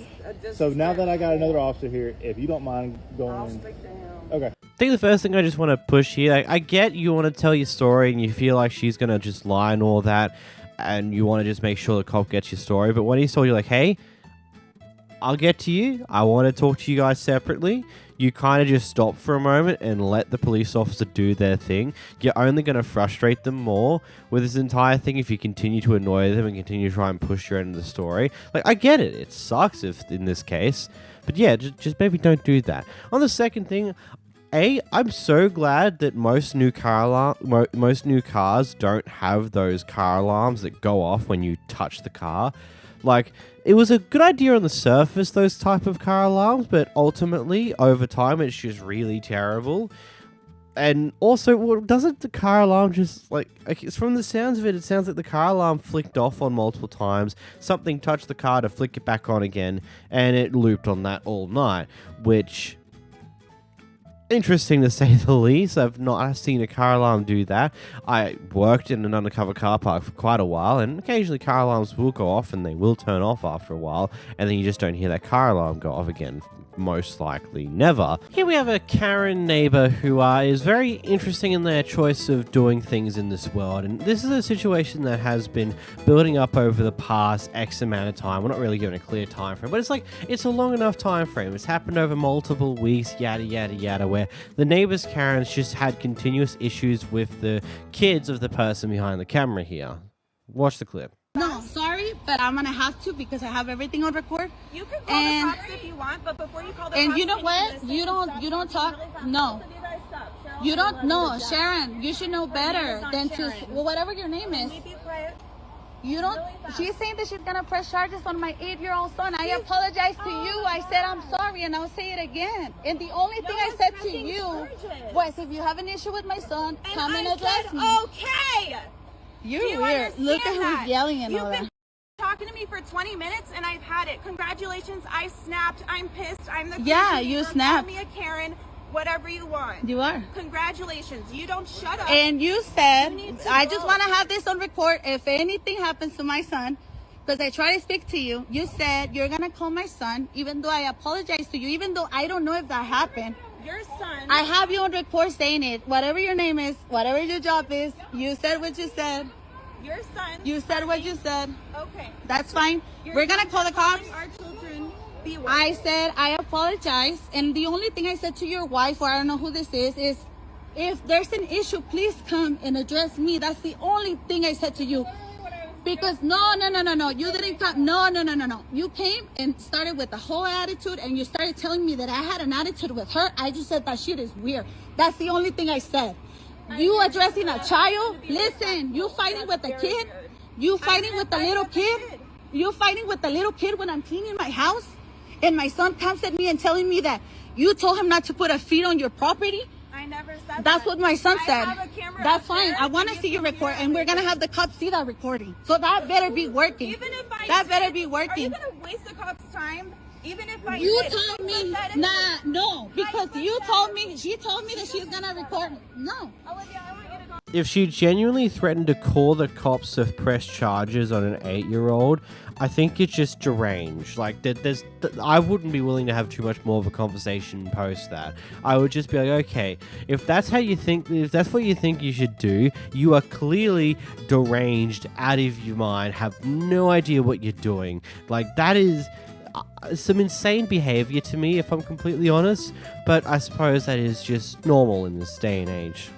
Oh, you inconvenienced me, or your child did something a child does and inconvenienced me, or did a little bit of damage to something on my property. I'm gonna call the cops on the kid. It's like, yeah, the cops would highly appreciate that one. Here's a crazy one for you. So, okay, this teenager was allowed to do a DoorDash order to the school's office by their substitute teacher. Yeah. The thing gets delivered to the office, and it turns out that either the principal or someone close to the principal that he refuses to name in the situation decide to help themselves to the food of this DoorDash. Yeah, here's a clip. Now that's a whole different story than what you told me earlier. What's a whole different story? I've had DoorDash one other time, and no one said anything. But when I asked you, had you DoorDash before, you told me I said no. I did not say that. You did. No, I did not. You said, has any of your teachers let you DoorDash before? And I said, no, a sub let me do it. And that's what happened today, too. I have the same sub, or I have a different sub in the same class, and I ordered DoorDash, and you ate my food. So you realize No, I'm moving forward, yes, but that doesn't give him the right to eat my food. That's the issue is done. Moving forward, we're gonna do differently. We'll get your food done. It's not even. I should have had to wait, and I'm gonna miss some of my class waiting for my food to get here, and I haven't eaten all day. The issue's not even relevant. I just want to know why he ate my food. That's what I'm not gonna do. Yeah, you ate my food. That's what you did do. Go ahead and leave. You ate my food. I want my money back. I'm not paying for you to eat. First of all, I didn't eat it. So you. Well, then why is my food eaten? Why did my milkshake have a drink taken out of it? Why does this burger have a bite in it and just put back in the bag? And why is it missing a whole burger? Step out, go calm down, and then you come back. I'm not waiting. I don't have that much lunch period because I wasted it waiting for you. Go step out. Go. I'm not losing my food or my money or my time because of you. Lost. He took my food. There's a bite taken out of it, and it's missing a whole burger. There was a sip taken out of the shake. This is just normal cheeseburger. Look at this. Look, there are many things that could be said about door dashing to a school whilst you're in school as a student. There are definitely, I personally wouldn't do that, and I think doing that is stupid. But that doesn't change the fact here that whoever it was here, whoever in the staff has done this, decided to take this DoorDash delivery for themselves and help themselves to food that they know they didn't order. Like, did they not come to think, it's like, oh, who ordered this? Let's find out. No. Their first instinct is like, oh, free food. Let's eat it. It's just like, the question I already have is, how did someone of this type of attitude get into this position of a school, being either a principal, being the principal here who's done, or someone close to the principal who's high enough that the principal's wanting to cover their ass. And then furthermore, to the fact that they've used their authoritative stance in order to manipulate the situation to slightly adjust the story that the kid was apparently saying. And then when it turns out the kid's still not happy and he wants his money back, the principal's like, oh, step out for a second, calm down, then come back. It's like, buddy, someone just ate a good chunk, some of his food that he paid for. He wants money back for that food that was eaten by someone else. Like, do you not see the problem here? Really? Are you that dumb? Like, I genuinely don't get the attitude being displayed here by the staff members. First one here is we have a person trying to kick a door down, making the people doing the graveyard shift suffer a little. No, Olivia, move back. Dad. No, he's holding the door. It's fine. That's damage to property. You should go. Go. Can you go get the phone? Can you go get the phone? Yes. You're touching property. There was a large.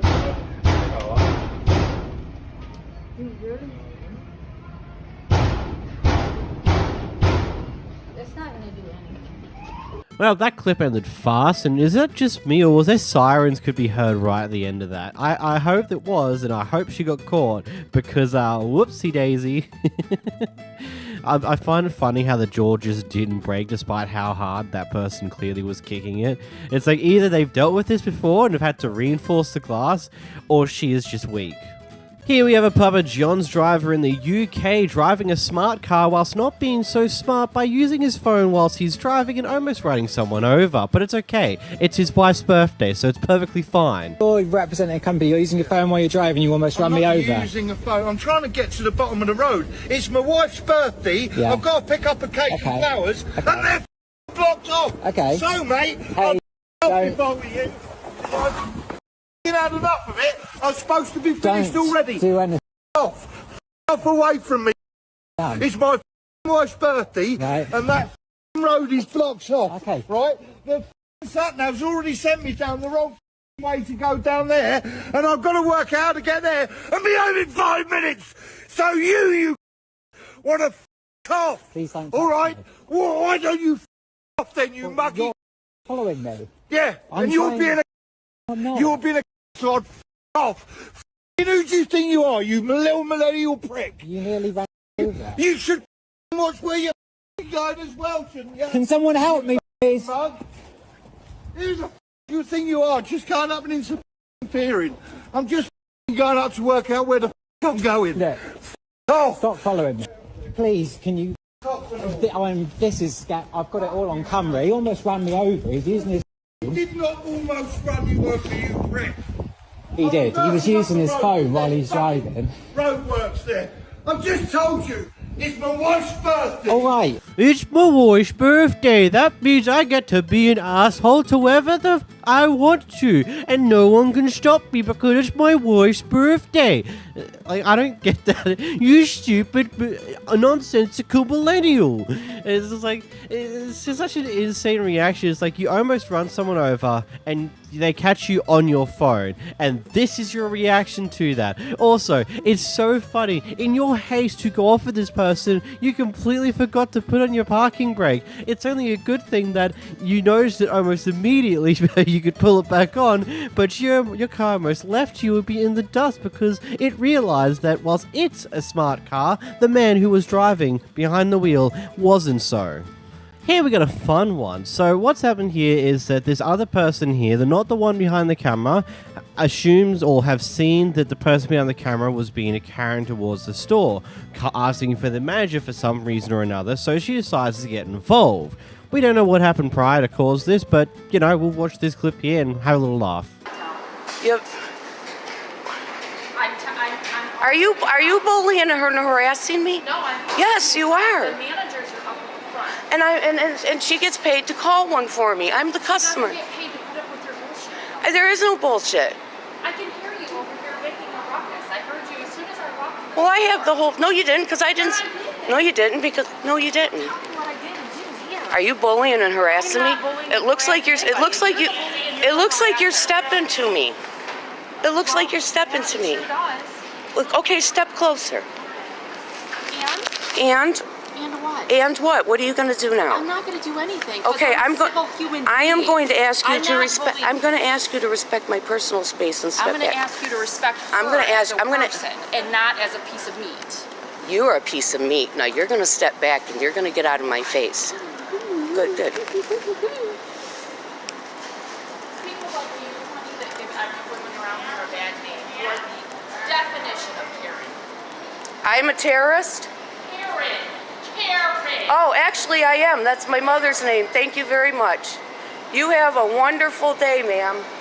Really, only two things would have really happened. Two different stories would have actually happened prior to this clip here. Either A, the person with the trolley was in the right and that the person behind the camera was being a bit of a Karen towards the workers here, was asking for the manager for very silly reasons and other things on those lines. Or B, she could have a genuine reason that the person behind the trolley doesn't make sense of. So, yeah, I mean, there's not much more to say. It's a funky interaction, to say the least. With this one here, we have a guy who's upset about the neighbors consistently parking on the street, basically making it difficult for anyone to get through the road, apparently even blocking it at times. You get the story, right? Anyhow, he's going to confront one of his neighbors, and this ultimately ends up as a massive blow-up between him and everyone else in the neighborhood. Causing a noise disturbance. Okay. You're filming me. If you're filming me yes. just to try to antagonize me. Because you're threatening me. Why don't you get yourself and your dumbass haircut back on your property? Now it's my hair. What's that? And it's everything about you. It's everything. So all you do. Why do you have to be such a self-important piece of shit? Is cause a disturbance. Why would I cause a disturbance? Her lawn with your truck over there. I what? You're an idiot. I what her lawn? You were an idiot. I did what to her lawn? Exactly. You're just talking shit. You're an absolute You're just talking idiot. shit because you ain't got nothing better. Go up there. This is public property. I can be with I want. Get on your property. No. Stop acting like a moron and go the other way. No. These people are having a freaking pool Great. party. It's against the law. Would you like me to show you exactly the where? law for you to look that stupid. No, it's not, actually. There's no ordinance for that. Would you like me to show you the ordinance where you're wrong? I'm telling you right now, get on your property. What are you going to do? Get on your property. What are you going to do? I'm telling you right now. What are you going to do? Get on your property. I'm on public property. You stay on your property. You like to antagonize people? Is that what you do? No. You're an antagonist. Is that like when you screamed at me at the bottom of the hill? That's what you want. Why don't you take your shitty antique that needs to be rewired every year? You step on this property. I have no need to step on your property. Why don't you come out here and do it? I'm glad you recorded Why don't you come out here and do it? Step on that step. I will not. Are you inviting me onto your property? Are you inviting me onto your property? Is that what you just did? You make a choice. Because I'll make. Yeah, Jeremy, go inside. Listen to your wife. Uglier. Yeah, Jeremy, go inside. Listen to your wife. Don't threaten people randomly. I'm warning you. Of what? What are you going to do? I'm warning you. What are you going to do? Excuse me, we have little kids. I don't care. I don't care. Get out of the road. What are you going to do? No kidding. I mean, you don't even. I live right there. I use this road to get home. Get back on your property. No. Park somewhere else. Look how stupid. Use your driveways. Go park downtown. You could park downtown and carpool. There are options. You can take a different road to your house. I don't have to. Simple as that. I don't have to. This is 10-9. It's the rule. You're not supposed to park within 200. Huh? I live in this town. I live right there. I live right there. It's 3 other roads I go there. Sure. Go the other way. It's one day. We're having our It's daughter's birthday party. Congratulations. It's repetitious. It's all the time. I'm not we don't. Really? When the little blue car and the Subaru and that car. We have 4 cars that live here. We have 2 driveways. You should try. Why are they parked in the road then? What are you talking about? I've had the blue car and that car both parked right here across from this and his truck. Well, every now and again we use, and you notice we park on our property. I do, but you're not supposed to. We try to. Yeah, we are. We can park on our. No, property. you're not supposed to park within 200 feet of the incline of a hill. Sir, you have to understand. We've lived here for 22 years. Great, I've been here for 11. And we do not block this road. You have. I've had to back up because you guys were parked out in the road. I have had to do it myself. Why don't you just get out of here? Put your phone away. You're not a big shot. No. Okay? I mean, this is crazy. We can't even celebrate Public drunkenness. Stay out of the road and stop being an inconvenience to the rest of your neighbors. Why is that so hard? It's not inconveniencing them, and they're across from us. Because you guys are all doing the same shit. You couldn't get a fire truck up through here. Yeah, you could. No, you couldn't. Yes, you can. Yeah, you can. No, you can't. Yes, you can. Look, I get this frustration. Yeah, that actually might be a law in this area, and so be it. You can be like that, but you're probably better off just going to the police or the or your local council. That's what we call them here, the municipality. I cannot say that word for the life of me for some reason. And go annoy them to go look into it, kind of thing. Like, for example, when we've had one of our neighbors parks a light truck, like a proper truck on the road, it's like, hey, they're not meant to be doing that, yada yada yada, and that was its own thing. But ultimately, at least from my experience, this is only going to get worse, purely because as people stay at home longer, because it's more expensive to get out into the rental market and stuff like that, you're going from like the average house having like 1 to 2 cars parked on it to 2, 3, 4, 5 cars parked for a single household because they can't actually get into a rental in any way, shape, or form. And yeah, I understand the problem with this. Heck, it's a big problem in the street that I live in. Like, there's cars that are hog around the corner, and it's a huge pain in the ass. You have to be so careful about that, not smashed into them. But it's just an unfortunate thing that there's just not enough places to park, especially with the amount of people who are now living together, because it's too expensive to not do that.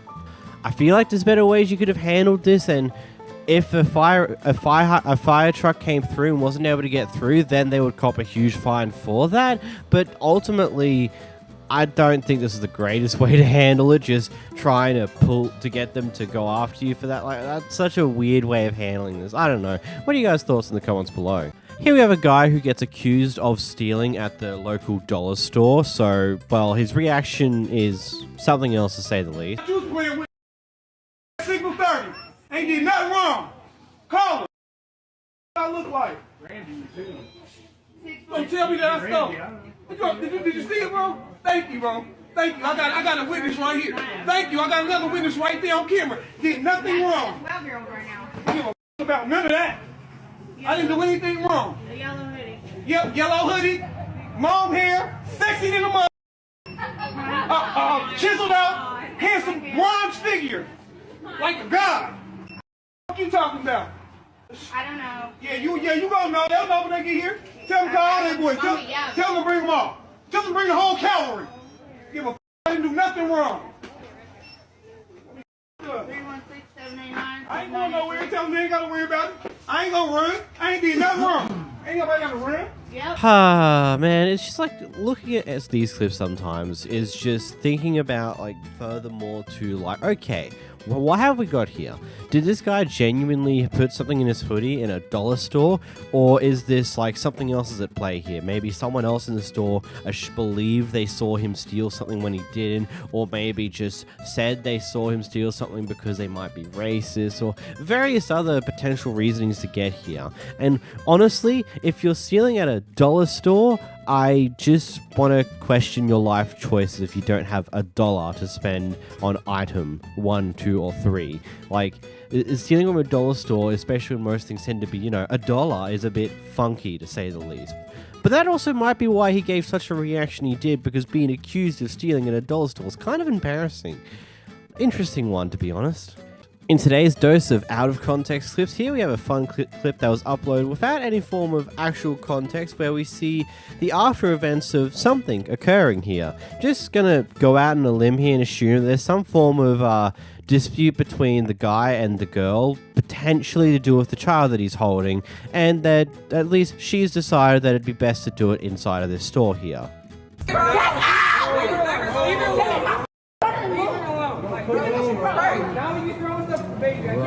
Go this way. She good, no. You not good. Nah, leave her alone, bro. Gotta go. Bro. Shit. They record me, shit.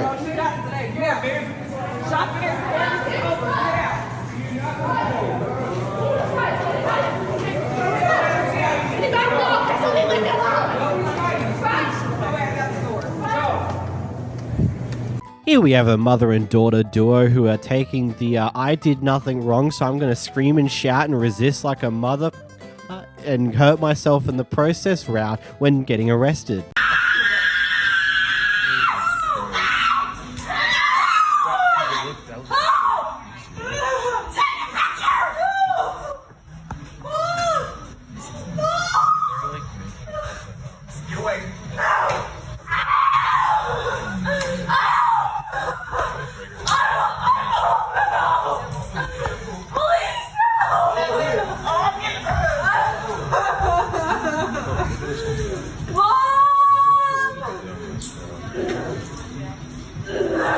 Stop resisting. I don't care. It's my mom. Your mom's lying. It's my mom. She did nothing wrong. I get the off here. You're singing. You're watching that. You're watching it. I love how the daughter fell over at the start, probably faked to fall over, and then faked being injured in her arm, but then then a few moments later managed to get right back up without looking like she's actually hurt in any way, only to get dragged back down because she tried to attack a police officer. Genuinely, I gotta ask these questions to these people. What do you think was gonna happen here? Seriously. Any injuries you've just copped here, they are completely of your own making by not only resisting arrest, but when you see your mother get arrested, instead of just being reasonable, let this happen and you can deal with it and potentially do a lawsuit later because you might be wrongfully arrested. No. You decide to get up and try to pull the police officer off your mother. What do you think was gonna happen? They're gonna get off your mother and then move on? No, dummy. You're gonna be whipped to the ground and arrested too. Oh, God. Prior to this clip, the dog owned by the person behind the camera and their wife, their dog decided to start play fighting, biting, etc. The dog who's owned by the person in the red singlet. And ultimately, the guy in the red singlet thought that the dog was attacking them, and it might have actually been the case here, so decided to make an attempt to separate the pair, which has ended up in him kicking the other dog. So this fight ensues here, which we're going to see now. You're a big man, yeah, big man. Big man, yeah. You're gonna kick a dog, a girl dog, you're gonna kick. Your dog biting my puppy. Yeah, Get that on video. You need to keep your mouth shut. Because nobody was talking to you. I am. I'm talking to you. Come over here to get involved in this. You need to keep your mouth shut. Oh, I'm not. You need to keep your mouth shut too. No, I don't. Yeah, you do. No, I don't. With your dog. What are you going to do? Are you going to hit me? Am I going to hit you? Yeah. Why would I hit you? Look at you, little victim. Yeah, well, you're on my video too. You're yelling. You're acting like you're going to hit me. Look at you telling people to shut up. He got on my case before. Understand though? Dogs will be dogs. You understand that? Dogs will be dogs, dude. My dog in the face and latches onto its head. That's a puppy. I'm a step right. You got a small dick syndrome or something? What the f is wrong with you, dude? You want to get that on video too? I did. You got small dick syndrome. That's what's up. Small dick syndrome? Yeah. I bet I could She's see got a mine little when dick. Fat. Hey, small. Yeah, look at. Clown. Look at you, small dick syndrome. Yeah, I wear. Oh, look at me. I wear I'm capri an old pants. person with no experience. I wear I can't capri train pants. dogs. I'm a man. I'm a man. I wear capris, you pussy. I know who does that. Capri pants. What do you have, chick? Yeah. Where's your I guess chick? no. Fall chick. Chick. Everybody gets old, That's bitch. why you got Everybody gets old. You're gonna get it. Yeah. I'm gonna get it? You're gonna get old. You're not gonna get old. Well, Not like that. Like I what? take care of myself. Dude, I've benched 500. I've benched weight. Look at you. You look like a pussy, dude. You look like a pussy. Yeah, right. Yeah, I would too. Well, Because you're gonna go to jail. Okay, go ahead and see what happens. You'll be in jail. You will be in jail. It's called animal abuse. Animal abuse. He did. He wants to because it involves me. He was liable for a vet bill again. Oh, look at that, another one. You fat stupid. You got that on film? Dogs will be dogs. Yeah, dogs are going to be dogs. Here's the thing, though. If their dogs are unfamiliar with each other, they're not going to know exactly what the other dog's going to do in a given situation. And all it takes is one of the two dogs reacting in a different way than the other dog expected, and a play fight it'll go from a play fight into an actual fight between the dogs where blood is being drawn. So yes, it is okay for the owner to be fearful of that because, you know, it happens. Some dogs will go, like, there's some dogs that don't like having their ass heavily sniffed by another dog that they're completely unfamiliar with, and it might quickly evolve into a fight, especially in other situations when it's a puppy who doesn't know their boundaries with other dogs and will do something excessively stupid, and things can accelerate from there. So yeah, I can get what the guy in the singlet was doing here, and I can also see that most of the other people in the park recognize that issue too, and that's why they're not on the same side as the person behind the camera. And that's what I believe too. And it doesn't matter, it's like, oh, it's only play fighting. Like, yeah, he may only be play fighting, but it doesn't take much for that to evolve into an actual fight where a dog gets hurt. And so unless the two dogs know each other and you know the other dog's limits and you know what to expect when they get into a little play fight, you shouldn't really just let this happen. You should at least be slow to introducing dogs to other dogs, especially when they're puppies, because they might do something stupid that enrages the other dog and causes issues. Because, you know, dogs are gonna be dogs. This guy brought his dog onto the train with him on his way home, and, well, his dog decided to jump on another person. The person's reaction to this isn't exactly what I would say the greatest reaction. Here's a clip. My dog gets trained. Well, obviously he not, because he just jumped on me. And like I'm saying, I'm not overreacting. I am allergic to dogs, and your dog just jumped on me. You're so overreacting. No, I'm not. I don't care. Keep their dog. First of all, you cannot control your dog. I watched your dog go in this lady's bag and all of that. No, I'm not. Y'all do too much.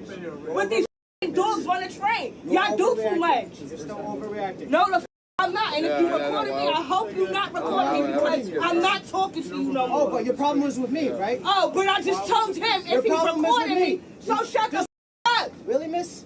Really? Exactly. Really? Do you need to go that far? Yes. You're overreacting. No, I'm not. Yes, you are. That dog jumped him on me. All right, That's no such thing as the. Stop recording me. And has my Your dog done guy just anything told to you to since stop I recording me. I can do whatever I want. All right. I apologize. All right. I ain't got no dog, bro. You better worry about that. I don't care. Yes, you are recording. You are recording. Look, I get it, honestly. I don't, like, is this a bit of an overreaction? Maybe. This would purely depend on your own opinion on this type of thing. Personally, I think that you shouldn't let your dog just do that unless, like, the person is actively going, hey, come here, and wants to pat the dog or something along those lines. Like, you should be trying to hold your dog pretty much next to you when you're on the train. There are people who could be allergic to the dog. There are people who could have, like, a full-on fear of dogs, and that could cause issues there. Like, you don't know what people have when it comes to potential issues with dogs. If the person shows that they want to give affection to the dog, like we see later in this clip, another person is patting the dog and all of that, then okay, let the dog approach that person. But you shouldn't just let it happen. Genuinely. I do get the reason to this reaction. Is it a bit of an overreaction? Maybe. Maybe not. I don't really agree to that one. I do get her reaction here, and yeah, maybe you should... Yeah, your dog might be trained, but maybe you should be more human and accept that there are some people who might be allergic, might have issues with dogs, and it's probably best to, unless the person actively shows they want to give affection to the dog, keep the dog by your side. You got a leash for a reason. Make use of it? I don't know. In this clip, we are here to see the aftermath of a crash that has occurred with this guy who's managed to run into not one, not two, but 3, potentially even 4 cars in a row. And here we have a clip where one of the guys he crashed into is trying to confront him, and well, we see the reason why this crash, well, occurred. Call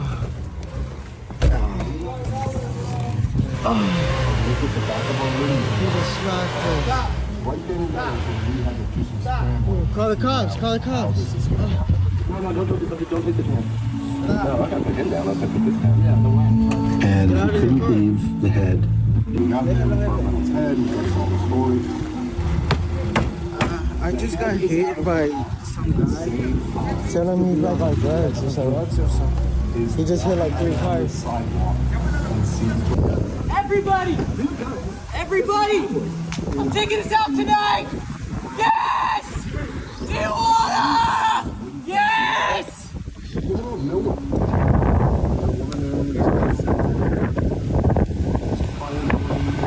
So they can talk to us. Obviously, I don't think we need to tell any more people. This is obviously where we're going to go.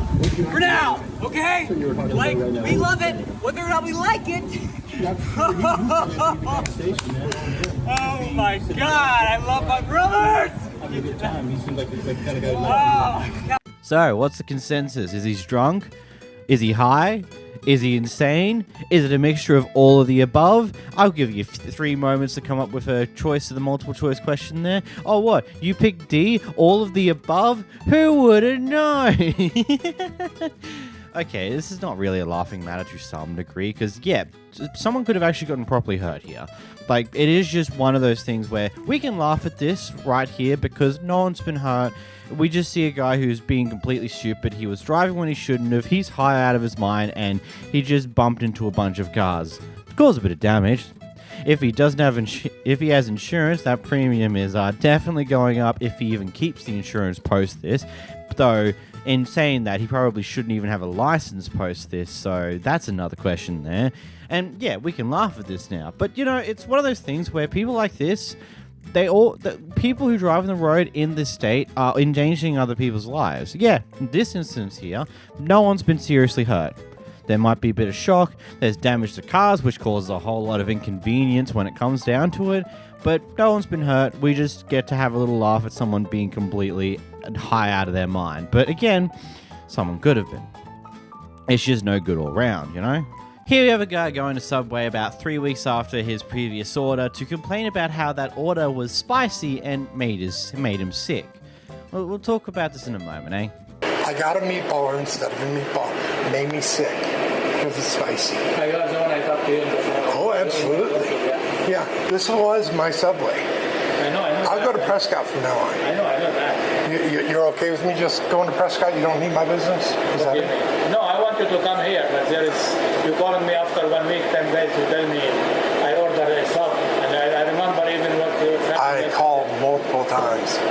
You don't think it's your responsibility to let customers know it's spicy? No, if you don't ask me if it's spicy or not, if you tell me it's spicy and I say no, and if it's spicy, it's my mistake. But if you don't ask me if it's spicy or not, and you order meatball or I make it for you. I ordered a meatball. They made it a meatballer.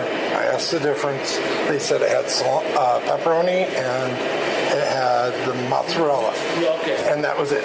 No one said anything about spicy. I didn't ask to put any kind of peppers or anything on it because I stay away from spicy. I'm still telling you, if you are not going to ask if it's spicy or not, it's not your responsibility is what you're telling me.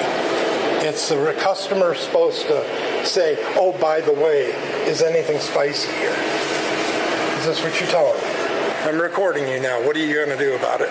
Sure, it's up to you now. You said that he has nothing to do if he with wants, the order you made last 2 months ago. 2 months ago. It wasn't 2 months ago. But you called me 2 weeks ago and you told me I ordered one week ago. Yeah. Now, so it's 3 what weeks. Is the point? Whatever you want to do, say. Yeah, you provide horrible customer service. It's up to you. Have a good day. Thank you, my friend. Bye-bye. So, you know, when you get told that there's pepperoni in there and you usually avoid the peppers inside of these meals because, you know, they're spicy, which is funny to me because it's like, for what you guys call peppers in America, they're 2 different things. Like your bell peppers, we call them capsicums, and what you guys call peppers, like those little red things, we call them chilies. Like they're 2 completely separate things, so it's easier to understand. Capsicums aren't spicy. They're fine. I don't like them too much, but that's fine. But chilies are spicy, you know? Anyhow, but I just got to ask the question. So you're avoiding peppers, right? And when he told you that there's pepperoni in this sub, and you still have it, does that not send any red flags to you that it might be spicy since you're already avoiding peppers beforehand, and you're going to have the pepperoni, which is also going to have a level of spice to it. Not much, but it has a level of spice to it. Did you not think about that? If you're avoiding peppers in most degrees, you think having pepperoni is a great idea, and that's not going to be... like, it just sounds so stupid.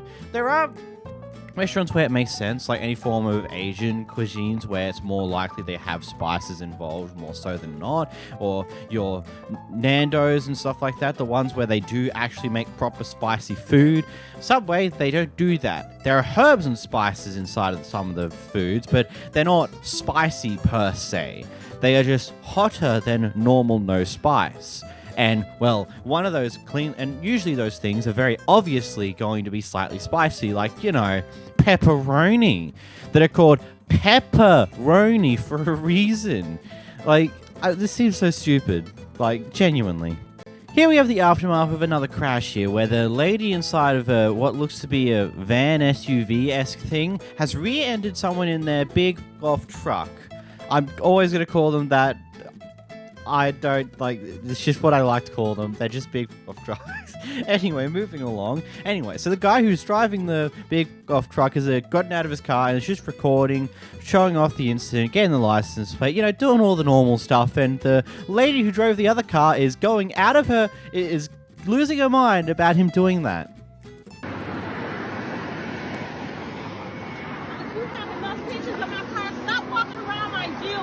Mind your business.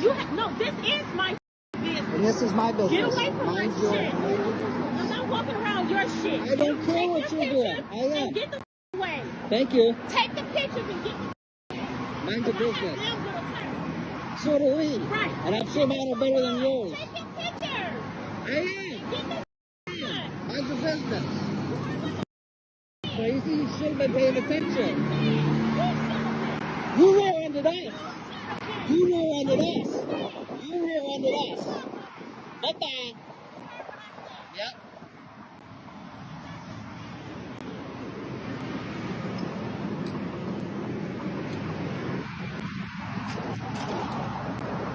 I got you too. I don't care. I got you too. Have a nice day. Put me on YouTube. I don't care. Boy, oh boy.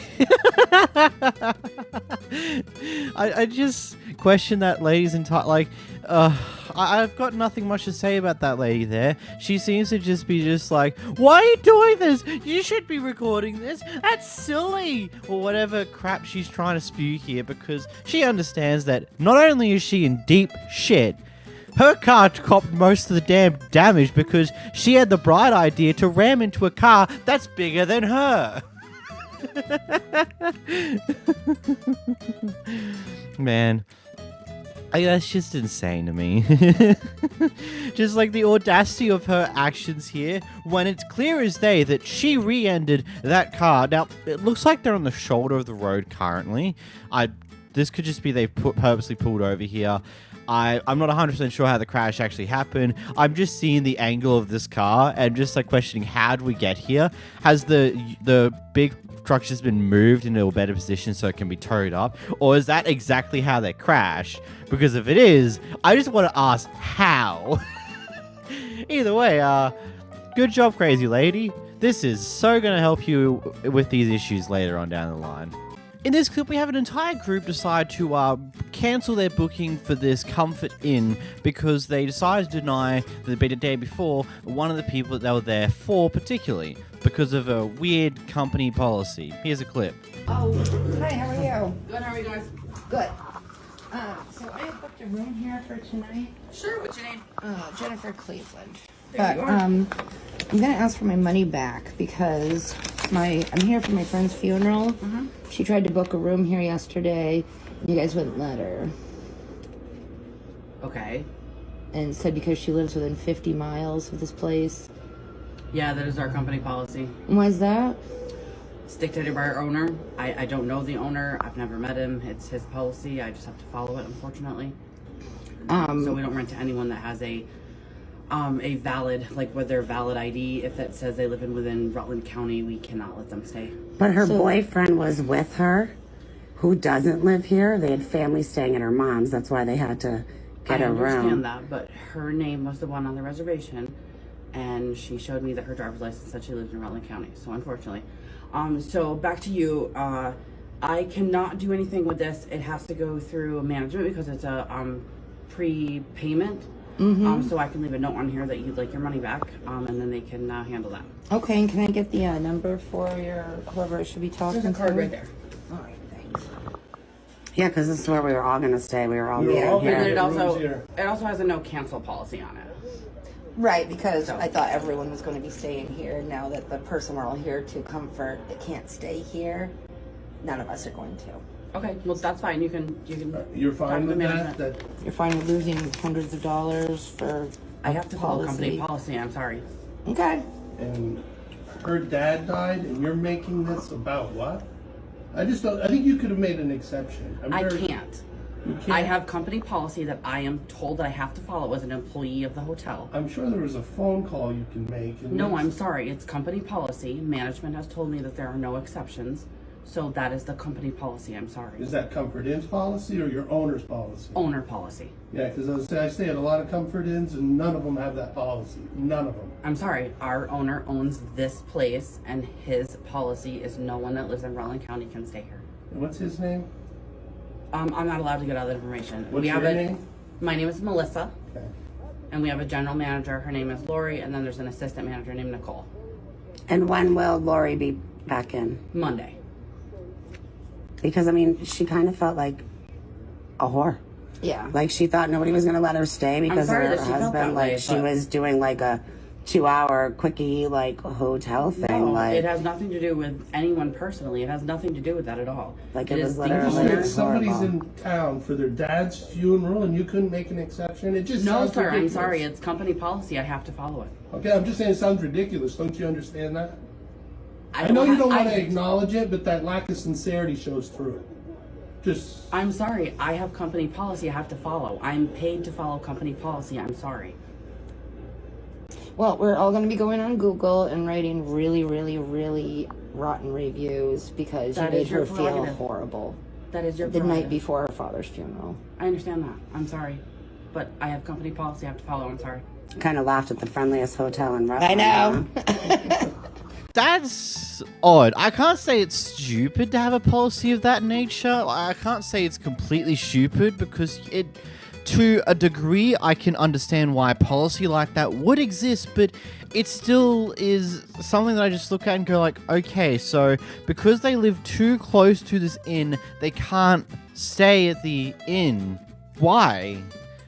Like, what is it the point? Like, what's the point of having that type of policy? You're trying to not have people come and do their one-night stands in this inn? Like, what is the point of that type of policy? Like, I'm sitting here going, like, I can't say it's completely stupid because to me, part of my brain thinks, like, yeah, that makes sense. But the other part of my brain's like, but how does that make sense? Why does that make sense? It's like, trying to think of the reason behind it, and it's just like, I can see there like being a reason of maybe you don't like people using it as a place to do your sexual shenanigans for a night when you hire someone else, something along those lines. I don't know. This policy just seems a bit stupid, especially considering the boyfriend doesn't live anywhere nearby. Like, what? But yeah, good job. You lost everyone else, which probably wasn't exactly the greatest. I don't think the company's going to be too happy with that, and maybe company policy might change. Also, probably not. Maybe after this clip gets around a little bit. Maybe. I don't know. This still seems a bit whack to me. Here we venture to the UK, where McDonald's is refusing to take an English 50 British pound note because too much counterfeit tender has gone through in the country, so they just refuse to accept it. Here's the clip. Get back to you in a moment. Them. Hello? Are you going to take my English money? We're not taking the £50, no, sorry. So it's my little boy's 3rd birthday today, and this guy here won't let my little boy have a McDonald's. That's all he wants, because he won't take an English £50 note. Yeah, we don't take them, sorry. Why? Because there are too many counterfeit ones about. That's not my problem. That's not my problem. I haven't got a counterfeit one. You need to have the equipment to find out what's counterfeit and what's not. If your staff have taken fake money, that's not my fault. Yeah, It's down to you to check whether that's real or not. Yeah, I'm sorry, we just don't take them. There's nothing I can do about it. What do you mean there's nothing you can do about it? My boy's 3 years old today, and he wants a McDonald's. Yeah, sorry. We just don't take them, I'm afraid. Right, this is going further than what you actually realise, mate. You're refusing to take English money. You're refusing to take English money. Yeah, sorry. We don't take them. Because someone else gave you fake money. No, because there's too many in the country. Someone else gave you fake money, so you're not going to let my little boy have a McDonald's on his birthday. Many companies don't take us, sorry, it's just that we don't take Can them. you name them other companies, please? Can you name the other companies? So 2 things first. First off, this person went to a different McDonald's that was also in the local area. They ended up accepting the $50 note, so at least they got their food that day, which is pretty good. But on the second note here, from what I can gather from doing a bit of research, legal tender in the UK has a very small route of definition. Like, businesses can just not accept what is technically legal tender for basically any reason they so choose. If it has to do with something, like if it's something to do with a debt and you're paying off a debt with legal tender, then in those cases they have to accept it. But if it's nothing to do with a debt, then they don't have to accept it. They can deny cash, they can deny cards, they can deny whatever they so choose as a business. Whether that keeps people happy or not is the other question, but that's a thing they can do. I don't agree to it here. I think it's ridiculously stupid. It's like, oh, there's too many counterfeit 50s in the country, so we're just going to have to not accept them. Sorry about that. Honestly, I'm sitting here thinking, as someone who's been behind a cash register before, and going off of it's a meal for a kid, I wouldn't be too surprised if they just didn't want to accept it because they don't want to go through the hassle of breaking a 50. Because that's annoying. Especially if you have to get a bunch of coins. They just didn't want to deal with that, which is, if that's the case, that's some level of what in the world I've never seen before. But, you know, makes sense. They just weren't accepting that 50 because too many counterfeits, bro. I'm sure you've noticed lately there's been a lot of issues coming with planes, whether they be delayed, cancelled, or various other potential issues. And of course, as things go, people are getting more and more upset with it every time it happens. So this flight attendant here decided to get ahead of that curve when this flight gets delayed a bit. Completed what he needed to complete. He's filling out the paperwork, and then we can go. So I need everybody to return to their seats if they can, so that we can go, so that there is no extra holdup on us leaving. Now, as far as the flight attendants, we are literally in this with y'all. We had a layover that we all wanted to go to. It got snatched from us. So just like a lot of y'all are missing some connections, we're missing our layover as well. So we are in it with you. We are trying to go so that we can get y'all to Dallas as quickly as possible. What I will say is this: what we will not tolerate is disrespect towards the flight attendants. So this is the one and only warning. If a flight attendant is being disrespected or any passenger is being aggressive, we're going to have you kicked off the flight right now. So we're going to ask for your cooperation so that we can go, so that there is no issues, because I promise you, we are not trying to get stuck in Belize. We are literally trying to make it as quickly as possible, so once they get ready to leave, we can close the door and be on our way. I promise y'all. Does anybody have any extra questions? I love how whoever uploaded this version of it, they added the "so upset at American airline passengers should not be treated this way." Yet if we listen to the end of the clip again, oh yeah, that's right, all the customers were clapping, going "woo" to the flight attendant for saying this. And I kind of agree there. Like, yeah, maybe this isn't the greatest way of doing it. It was a touch aggressive, but also completely fair. It's almost like people have no idea how to treat others with respect when they're working their job. It's almost like if something goes wrong, a lot of people have a tendency to scream and shout at the workers who are there and try and make it their problem, even though there's 9 times out of 10, there's nothing they could do about that, and you're just going off at someone because you're a dick, is the basic way of saying it. So, you know, I like this announcement. Good announcement. Whoever re-uploaded and had that initial text at the start, go suck a dick.